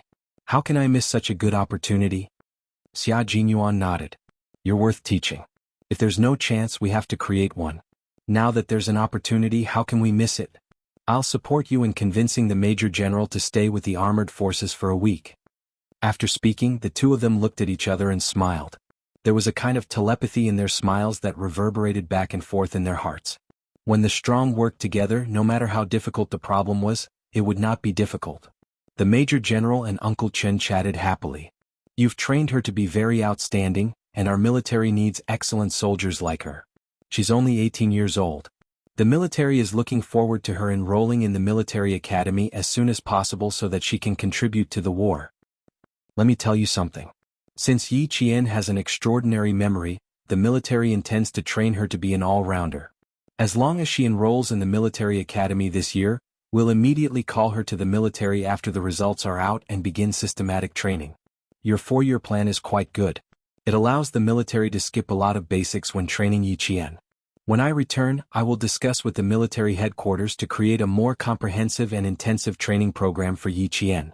When the time comes, I will also tell you this plan for your reference. He was the soldier king of the 1970s, a soldier king who spoke with his strength. His opinion was very important. Uncle Chen had always known that the military was paying attention to Yi Qian, but he did not know that it was to this extent. A customized training plan? Who else would be so special? Apart from Miss Jian, it would be difficult to find a second person. The military values Yi Qian so highly because of her own efforts. I've already taught her everything I can. My past has already become history and I've already fallen behind in all aspects. Now that we've gone through digital and information-based high-tech battles, my method is already outdated and can't keep up with the changes in our country's military. After I finish teaching her for the remaining 6 months, I'll hand Yi Qian over to the military so that the military can train her to the next level. Uncle Chen was telling the truth. He did not know much about high-tech weapons. Only if Yi Qian joined the military would she be able to learn more and know more. With the Major General's words, Uncle Chen was even more relieved. The little girl that he and Uncle Jen had trained together was finally going to leave them. She was going to spread her wings and fly to a higher and wider sky. Chapter 1090. But the Major General denied it and said seriously, "Without you, I am certain that Yi Qian would not be where she is today. It is a tragedy to have a fine horse but not have a talent scout. But to have a talent scout who knows a fine horse is a good thing. You have a good eye for talent and used your unique method to train Yi Qian until she is only one step away from becoming a special forces soldier. Old Qin, you are a role model for all of us generals to learn from." The guard outside the tent said, "Reporting." The Major General replied, "Come in." Then he saw two figures walking in together. The man was tall and slender with elegant features, while the woman was slender and beautiful. They wore the same forest camouflage uniform as they walked over. One represented the male soldiers, while the other represented the female soldiers. Both of them could represent the entire military and be used for recruitment propaganda. Come, sit." When the Major General saw Yi Qian, he stood up and personally walked over to greet her. "You seem to be in good spirits. Surviving alone for 15 days. Yi Qian, good job." Uncle Chen was looking kindly at Yi Qian, his smile full of gratification. The little girl of the past had finally grown up. She was slim and graceful like a girl, but also had the temperament of a soldier. Her back was straight, and her expression was confident and reserved. When she spoke to the major, she was calm and confident. She had grown up. She had grown up. She had grown up into an adult. The atmosphere in the command tent was very harmonious. From time to time, loud laughter could be heard. The Major General gave an objective evaluation of Yi Qian's performance during the survival training. He said, "Based on your current performance, you have completely met the requirements of the training. You have overcome your fear on your own and helped the border police to complete their mission successfully. The military is extremely satisfied with your outstanding performance. At the same time, I hope that you will continue to work hard and live up to Old Chen's training." Yi Qian was indifferent to the evaluation and praise of her superior. She did not have a trace of pride because she believed that everything she did was what she should be doing. There was nothing to be proud of. "Major General, speaking of training, there is another opportunity for Yi Qian to train. What do you think?" He was a man who was good at finding the right opportunity to make appropriate suggestions. He brought up the topic very naturally. Major Xia looked at Yi Qian with a serious expression. "Why don't you ask the Major General?" Yi Qian was still thinking about how to bring it up. As soon as he opened his mouth, he immediately asked with a very serious expression, "Major General, I happen to have a week of leave. When I saw the armored vehicle just now, I was wondering if I could stay in the army and learn more about these self-propelled weapons that are very powerful on the battlefield." After the idea was put forward, Uncle Chen looked at the Major General quietly. This was a good idea. He was also thinking about it. "Major Xia gave you an idea? Or did you think of it yourself?" The Major General, who did not immediately agree, looked at the serious young major with a faint smile. Then he smiled and asked Yi Qian, "Why do I feel like we've discussed this outside?" "We did discuss it." Two voices sounded at the same time. One was Xia Jinyuan, and the other was Yi Qian. Their voices were loud and clear as they answered in unison. The Major General pointed his finger in front of each of their eyes. "It's a bold idea, but it's quite practical. 1 week is fine, but I'm afraid you won't be able to learn anything. You can try to understand it." He managed to convince Yi Qian to stay with just one sentence. Xia Jinyuan let out a long sigh. "Major General, you should have at least objected. You agreed so quickly that I didn't even have a chance to perform." Chapter 1091. Who are you trying to impress? The Major General glanced at the major who gave him a headache but was also the most outstanding major. He raised his hand to look at the time and said, "You can set off now. You don't have to come here personally if there are any urgent matters in the future. As the leader, you have full authority to deal with them as long as they don't violate the rules." No matter how anxious Xia Jinyuan was to find Yi Jian, he could not leave the team because of personal matters. He and the pigeons were conducting special training for a company under them. There were some things that he could not overstep his authority, so he had to ask the Major General for permission before rushing over. He would only stay for half a day. He arrived at 8 in the morning and left at 4 in the afternoon. He originally planned to leave at 4 in the afternoon, but the Major General asked him to leave before 4 in the afternoon. A soldier's duty was to obey orders. Xia Jinyuan saluted the Major General and said, "Yes, sir." A simple, "Yes, sir." Without any superfluous words, he immediately agreed to carry out the order. He then said to Principal Chen, "Uncle Chen, I'll come and see you when I have time off." He only nodded and smiled at Yi Qian and strode out of the command tent. The youngest major in the team, Yi Qian, you've all worked together before. He's a very outstanding soldier. If there's a chance in the future, Yi Qian, you can ask him for advice. The Major General waited for Xia Jinyuan to leave before praising his soldiers. Then he said to Principal Qin, Old Qin, let Yi Qian stay with me. You can leave with Major Xia in a helicopter later. Leave her in my hands. Don't worry. The jade has been polished and I will polish it even more. I won't let your efforts go to waste. Headmaster Qin was more than happy to train with the army, especially in the armored forces. He quickly said, the army is the place where I feel most at ease. I trained her so that she can serve the country and the people.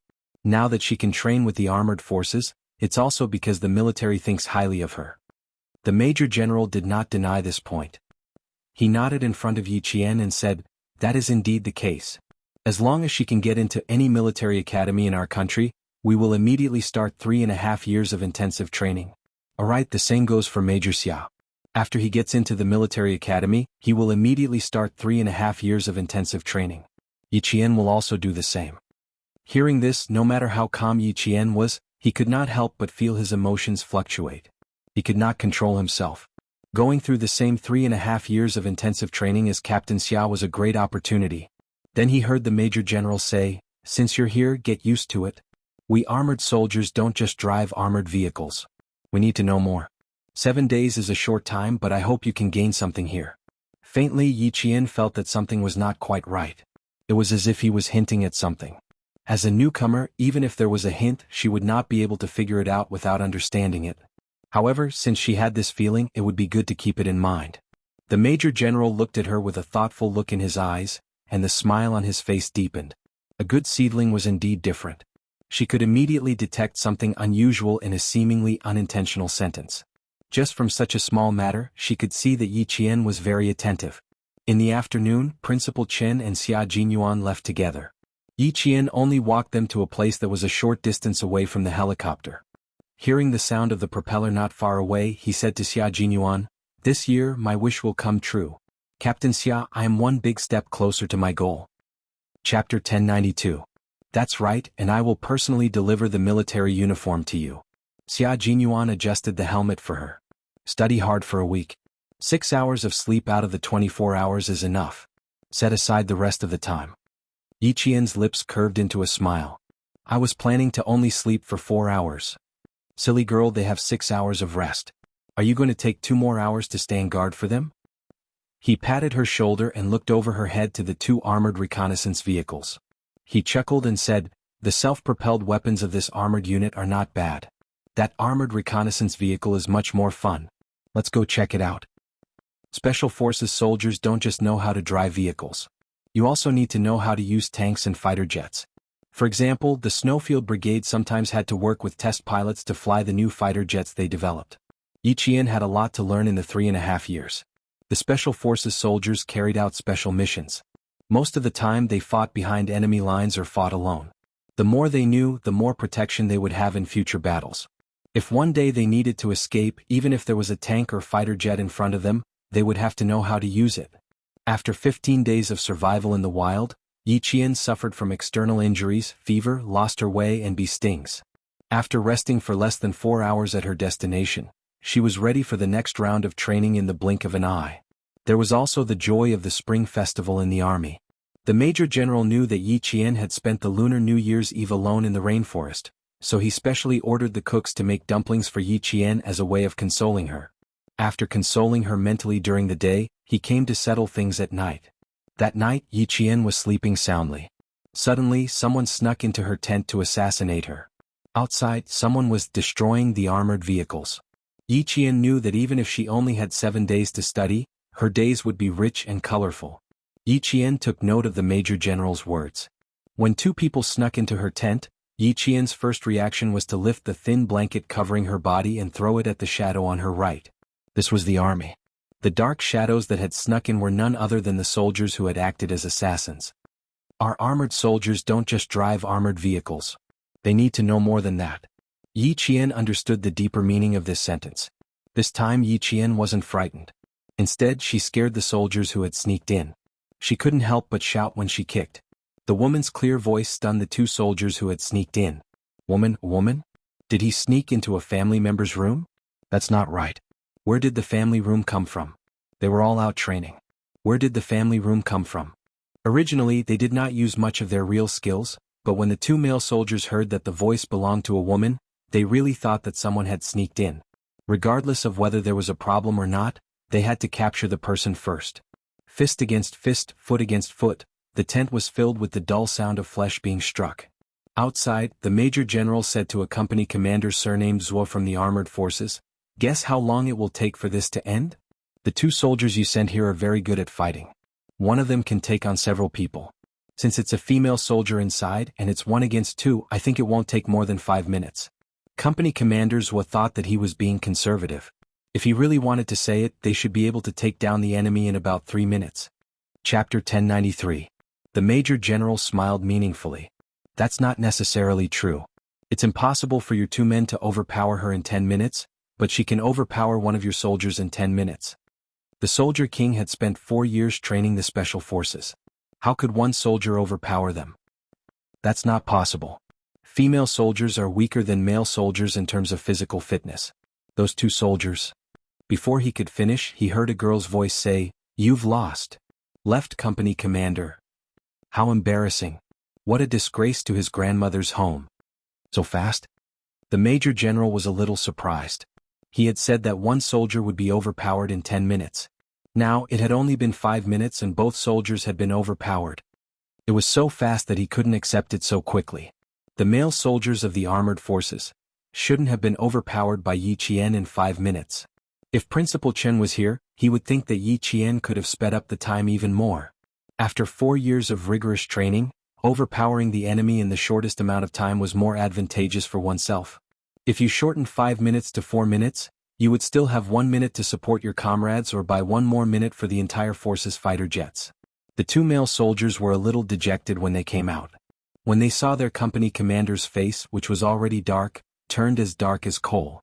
Beautifully overpowered, overpowering 2 in 5 minutes? Good job. The Major General had always admired Yi Qian. Now that he could see her ability face to face, his appreciation for talent deepened. They're 2 of the best soldiers in Left Company Commander's company. I didn't expect them to make our company commander so angry. Left Company Commander only felt embarrassed. He couldn't even beat a female soldier. If word got out, he would be treated as a joke by other companies. Yi Qian said, "They're very good. It's just that I'm a woman and they were frightened by my sudden noise. Secondly, I have a weapon in my hand. It's very advantageous to fight in the dark. That's why I won. A loss is a loss. There's no need to make excuses." Left Company Commander shook his head and turned to stare at his 2 soldiers. He said in a low voice, "What do you think? We're not as good as them. There's no excuse. If you lose, you have to admit defeat." The 2 male soldiers admitted it straightforwardly. The result was right in front of their eyes. They had lost. There was no reason for it. You have to admit it. I'm going to run 5 kilometers. After that, I'm going to sleep. His attitude of admitting his mistake was pretty good. Fortunately, he didn't embarrass himself with his attitude. The Left Company Commander's mood improved slightly. His gaze fell on Yi Qian's face. He was full of questions. The Major General didn't stop the Left Company Commander's order. After the 2 male soldiers left, he said, "Don't underestimate Yi Qian. I'd be surprised if she didn't have some skills. It's not strange for you 2 soldiers to lose. After all, armored infantry is different from her. Don't feel embarrassed. How can you not lose against the special forces?" Hearing this, the Left Company Commander almost bit off his own tongue. It was already shocking enough that 2 male soldiers couldn't beat a female soldier, and now there was another 2 male soldiers going up against a female soldier from the special forces. It seemed that there was nothing embarrassing about losing. Also, there were no female special forces soldiers in their company. From the Marine Corps? It didn't look like it. She was also wearing army camouflage. It couldn't be the Marine Corps. A female soldier from the amphibious reconnaissance team. When the Left Company Commander left, he still saw the Major General whispering something to the female soldier from the special forces. From time to time, he would raise his hand to point at the armored vehicle, as if he was introducing something. Chapter 1094. The Major General was a Major General in the Army. He came from the armored forces and was very familiar with armored vehicles. Sometimes he could even participate in the technical guidance and maintenance of armored vehicles. It was no wonder that Xia Jinyuan said that this armored troop was one of the most powerful troops. Since the leading general could be so hard-working and take the lead, the officers and soldiers at the grassroots level would naturally follow the lead of the general. For the next 7 days, not only did the major general personally guide Yi Qian, but he also personally drove the tank and explained the different types of tanks. Tanks with automatic loaders did not have loaders. They only needed a commander, a gunner, and a driver. The commander commands the entire vehicle in battle and is responsible for communications. The gunner is responsible for operating the cannons. The driver's job is a little more monotonous. The commander is responsible for driving. If we don't have an automatic loader, we will need another loader. For many years, there has been a lot of discussion about manual loaders and automatic loaders. Our country has manual loaders and automatic loaders. There is a problem with automatic loaders. Countries like the United States and other Western countries generally do not use automatic loaders. In terms of technical reliability, the main reason is that they have doubts about the reliability of the autoloader. Once the autoloader malfunctions, the disaster brought about by the war will be so great that it can affect the outcome of the battle. Our tank can reach a maximum speed of 65 km per hour, climb a maximum of 31 degrees and wade 1.4 meters deep. It mainly uses armor-piercing shells and anti-personnel grenades. Look here. The Major General began to explain the operation of the tank.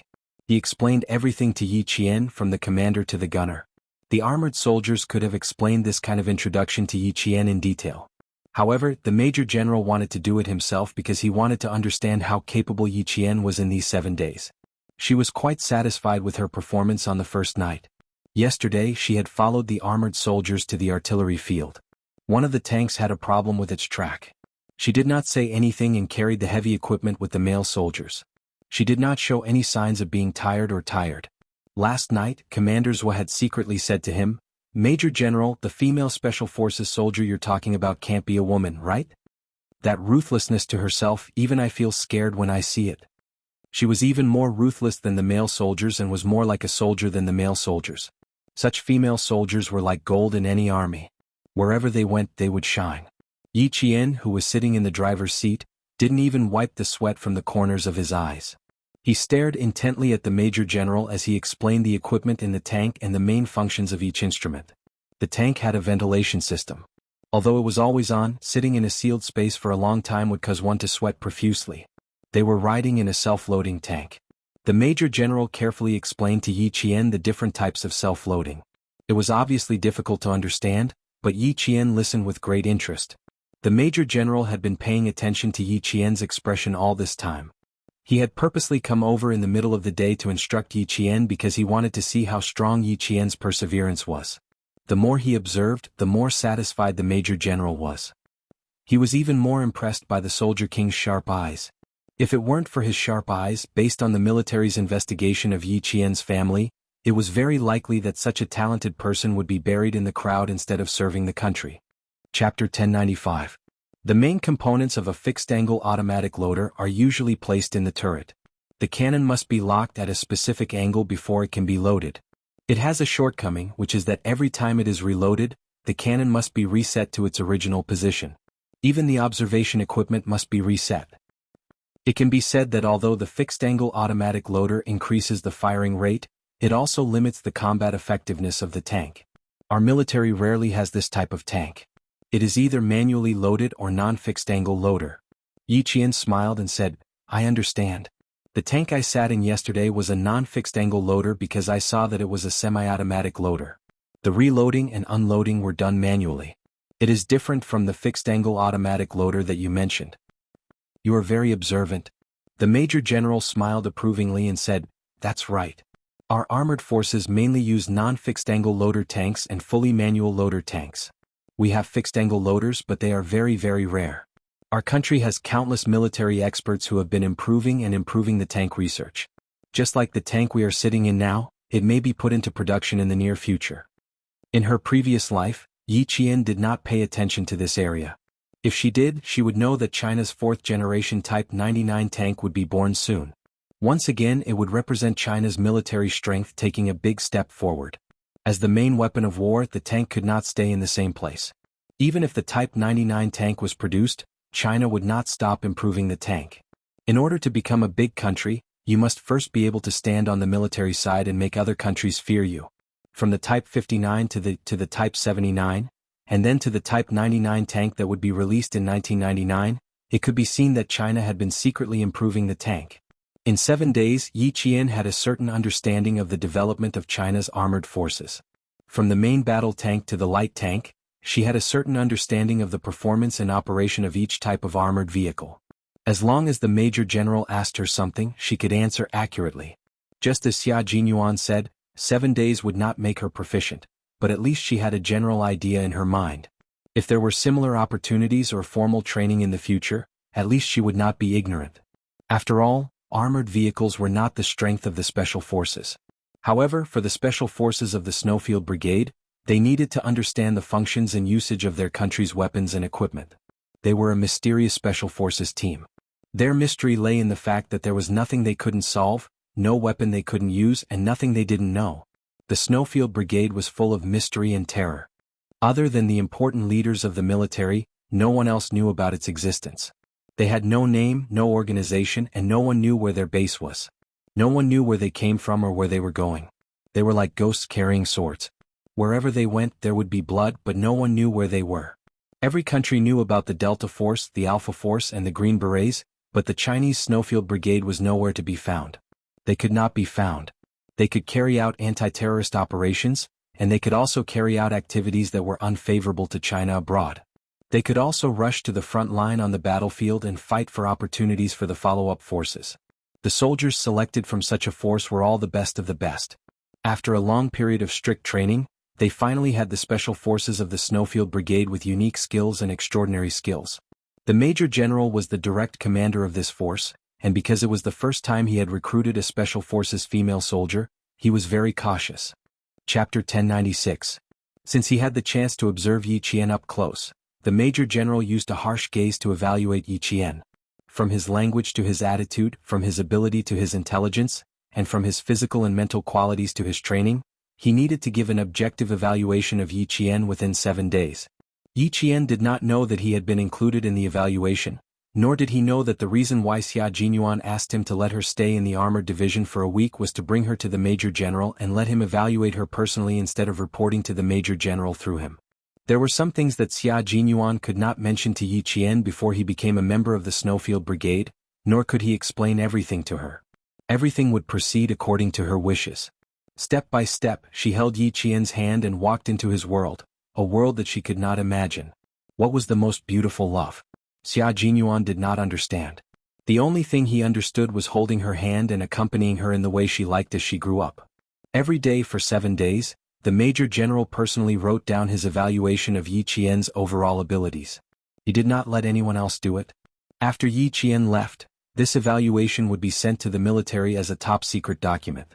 Yi Jian's departure made company commanders heave a sigh of relief. Yi Jian could carry cannons, carry guns, kill people, and save people. She also had the godly marksmanship of 100 spears piercing a leaf. This made him, the company commander, feel a lot of pressure. After Yi Qian boarded the plane, he could not bear to let him go. He said to the Major General, "Major General, if such a soldier were to be placed in our division, he would be able to arouse the competitive spirit of the male soldiers. Save me some trouble. Every time after training I see Yi Jian stronger than your soldiers. She intimidates Mr. Bao's face and roars in the middle of the night. Fortunately, she has a good mentality.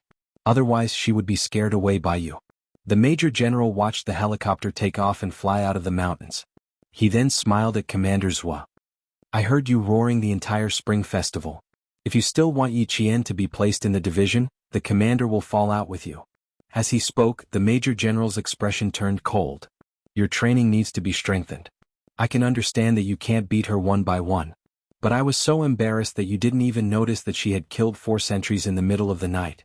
Although he was criticizing Yi Qian, he was very satisfied with his performance. With the Snowfield Brigade's abilities, it was normal for him to kill 4 sentries in one go. Commander Zhua straightened his back and saluted. "Roger." The story of a female soldier killing 4 whistlers spread throughout the army for a long time. Everyone wanted to know who the female soldier was, but no one knew who she was. Who would know who she was with that painted face of hers all day? The sun was shining brightly at the border, but the southern province was still cold. Yi Qian stepped on the snow and returned to her residential area. Uncle Qin knew she was coming back and had prepared dinner for her.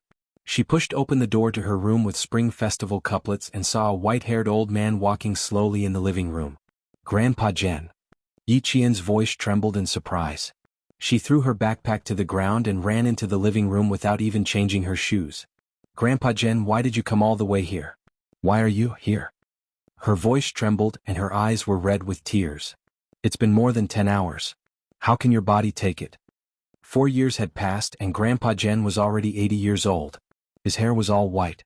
Although he was walking slowly, his back was still straight. No matter how much hardship he had gone through, this first-grade sergeant major still maintained the dignity of a soldier. Chapter 1097. Uncle Jen gently patted the back of her hand and smiled kindly.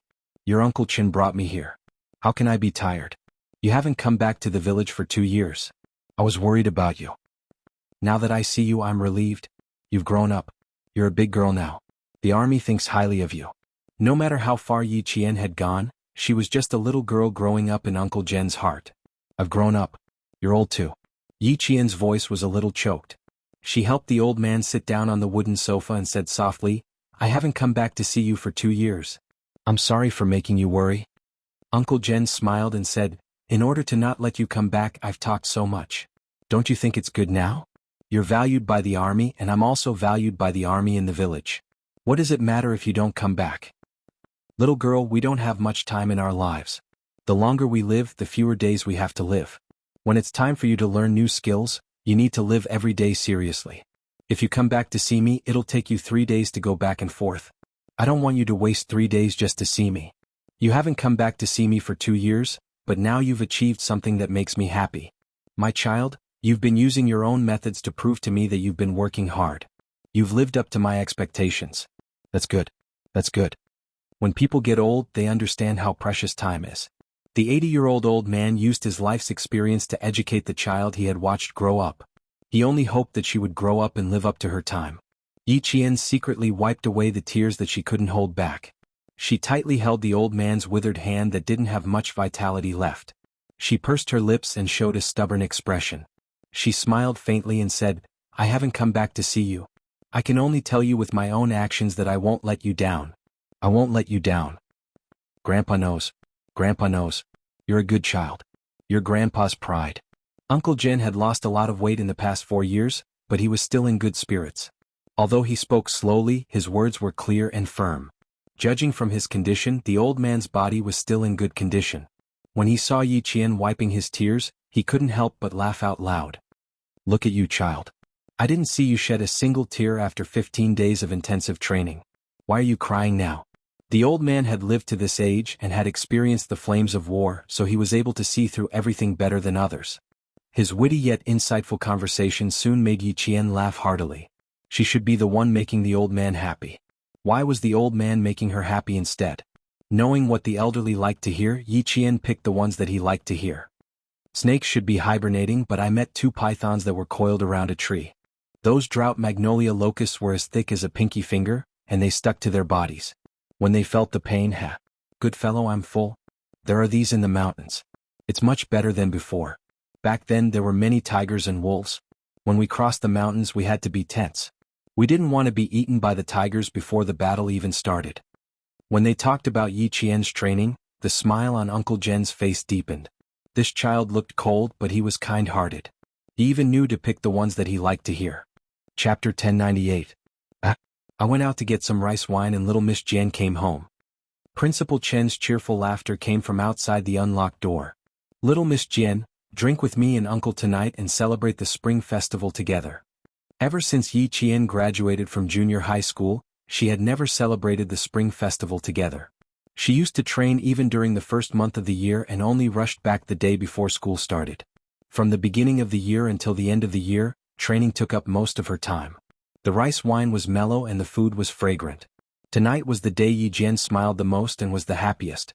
Saying something that hurt child Xia made her happier than when she was with him. Yi Qian didn't drink too much, not even one tael. She asked the 2 elders to persuade her to go to bed early. 22 days of continuous training was considered high-intensity training in any military unit. She needed to rest early. Yi Jian's mood was fluctuating when she came back. She drank some wine and chatted with her two closest relatives for 2 hours. Yi Jian, who was very happy, naturally listened to them obediently. After washing up, she really went to bed and fell asleep. After she fell asleep, Principal Chen poured a cup of warm rice wine for Uncle Jen in the living room. After touching the cup, he said, "In my opinion, you shouldn't talk about what you want to talk about for now. Why don't you talk about it after the college entrance exam? It's not long before the college entrance exam. Let her finish it in peace. The military is also waiting for her to pass the college entrance exam and officially enter the military. Uncle Jen, I'm afraid something will happen at this critical juncture. It's not worth it to affect Yi Qian's college entrance exam because of the Yi family's trivial matter." Uncle Jen took a sip of the wine and sighed. That old woman from the Yi family is going crazy. She allows her son-in-law to do whatever he wants. I'm afraid that he will cause trouble in school and little Miss Jen won't be on guard. There's something wrong with that old woman and her son-in-law. I don't understand why they want you to talk to Yi Qian and persuade her to meet with them. Also, I heard old woman mention a jade pendant that night. Why do I feel like it has something to do with little Miss Jen? There's one more thing I wanted to ask you that night. Since you knew that Sun Yaozu was a wanted criminal, why didn't you contact the police to arrest him directly? Now he's become a big scourge. When Principal Chen went back to fetch Uncle Jen to the provincial capital, he bumped into old Madame Yi with her son-in-law and daughter. He wanted to stop them, but Uncle Jen persuaded him to go back to his room. For the sake of Yi Qian, he must not come out. He didn't show himself, but he heard a lot of things. One was about the jade pendant, and the other was about Sun Yaozu's wanted criminal, who went from being a fugitive to being innocent. After asking, the living room fell into silence. After a while, someone said, "It's something that can't be explained in a few words, but I do regret not telling the police. As for the jade pendant, Miss Jen actually knows about it. It can be considered as her mother's relic, but I advise her not to take it back." Principal Chen's hand that was holding the peanuts paused. "I'm a little confused by your words. Since it's the relic of martyr Sun Xueqing, why would it become a scourge?" After she got the jade pendant, she put it in a small box when she came back. She was gone and turned into powder. When he mentioned Yi Qian's mother, every wrinkle on old Master Jen's face was serious. She also mentioned to me that if she were to sacrifice herself one day, it would be related to the jade pendant.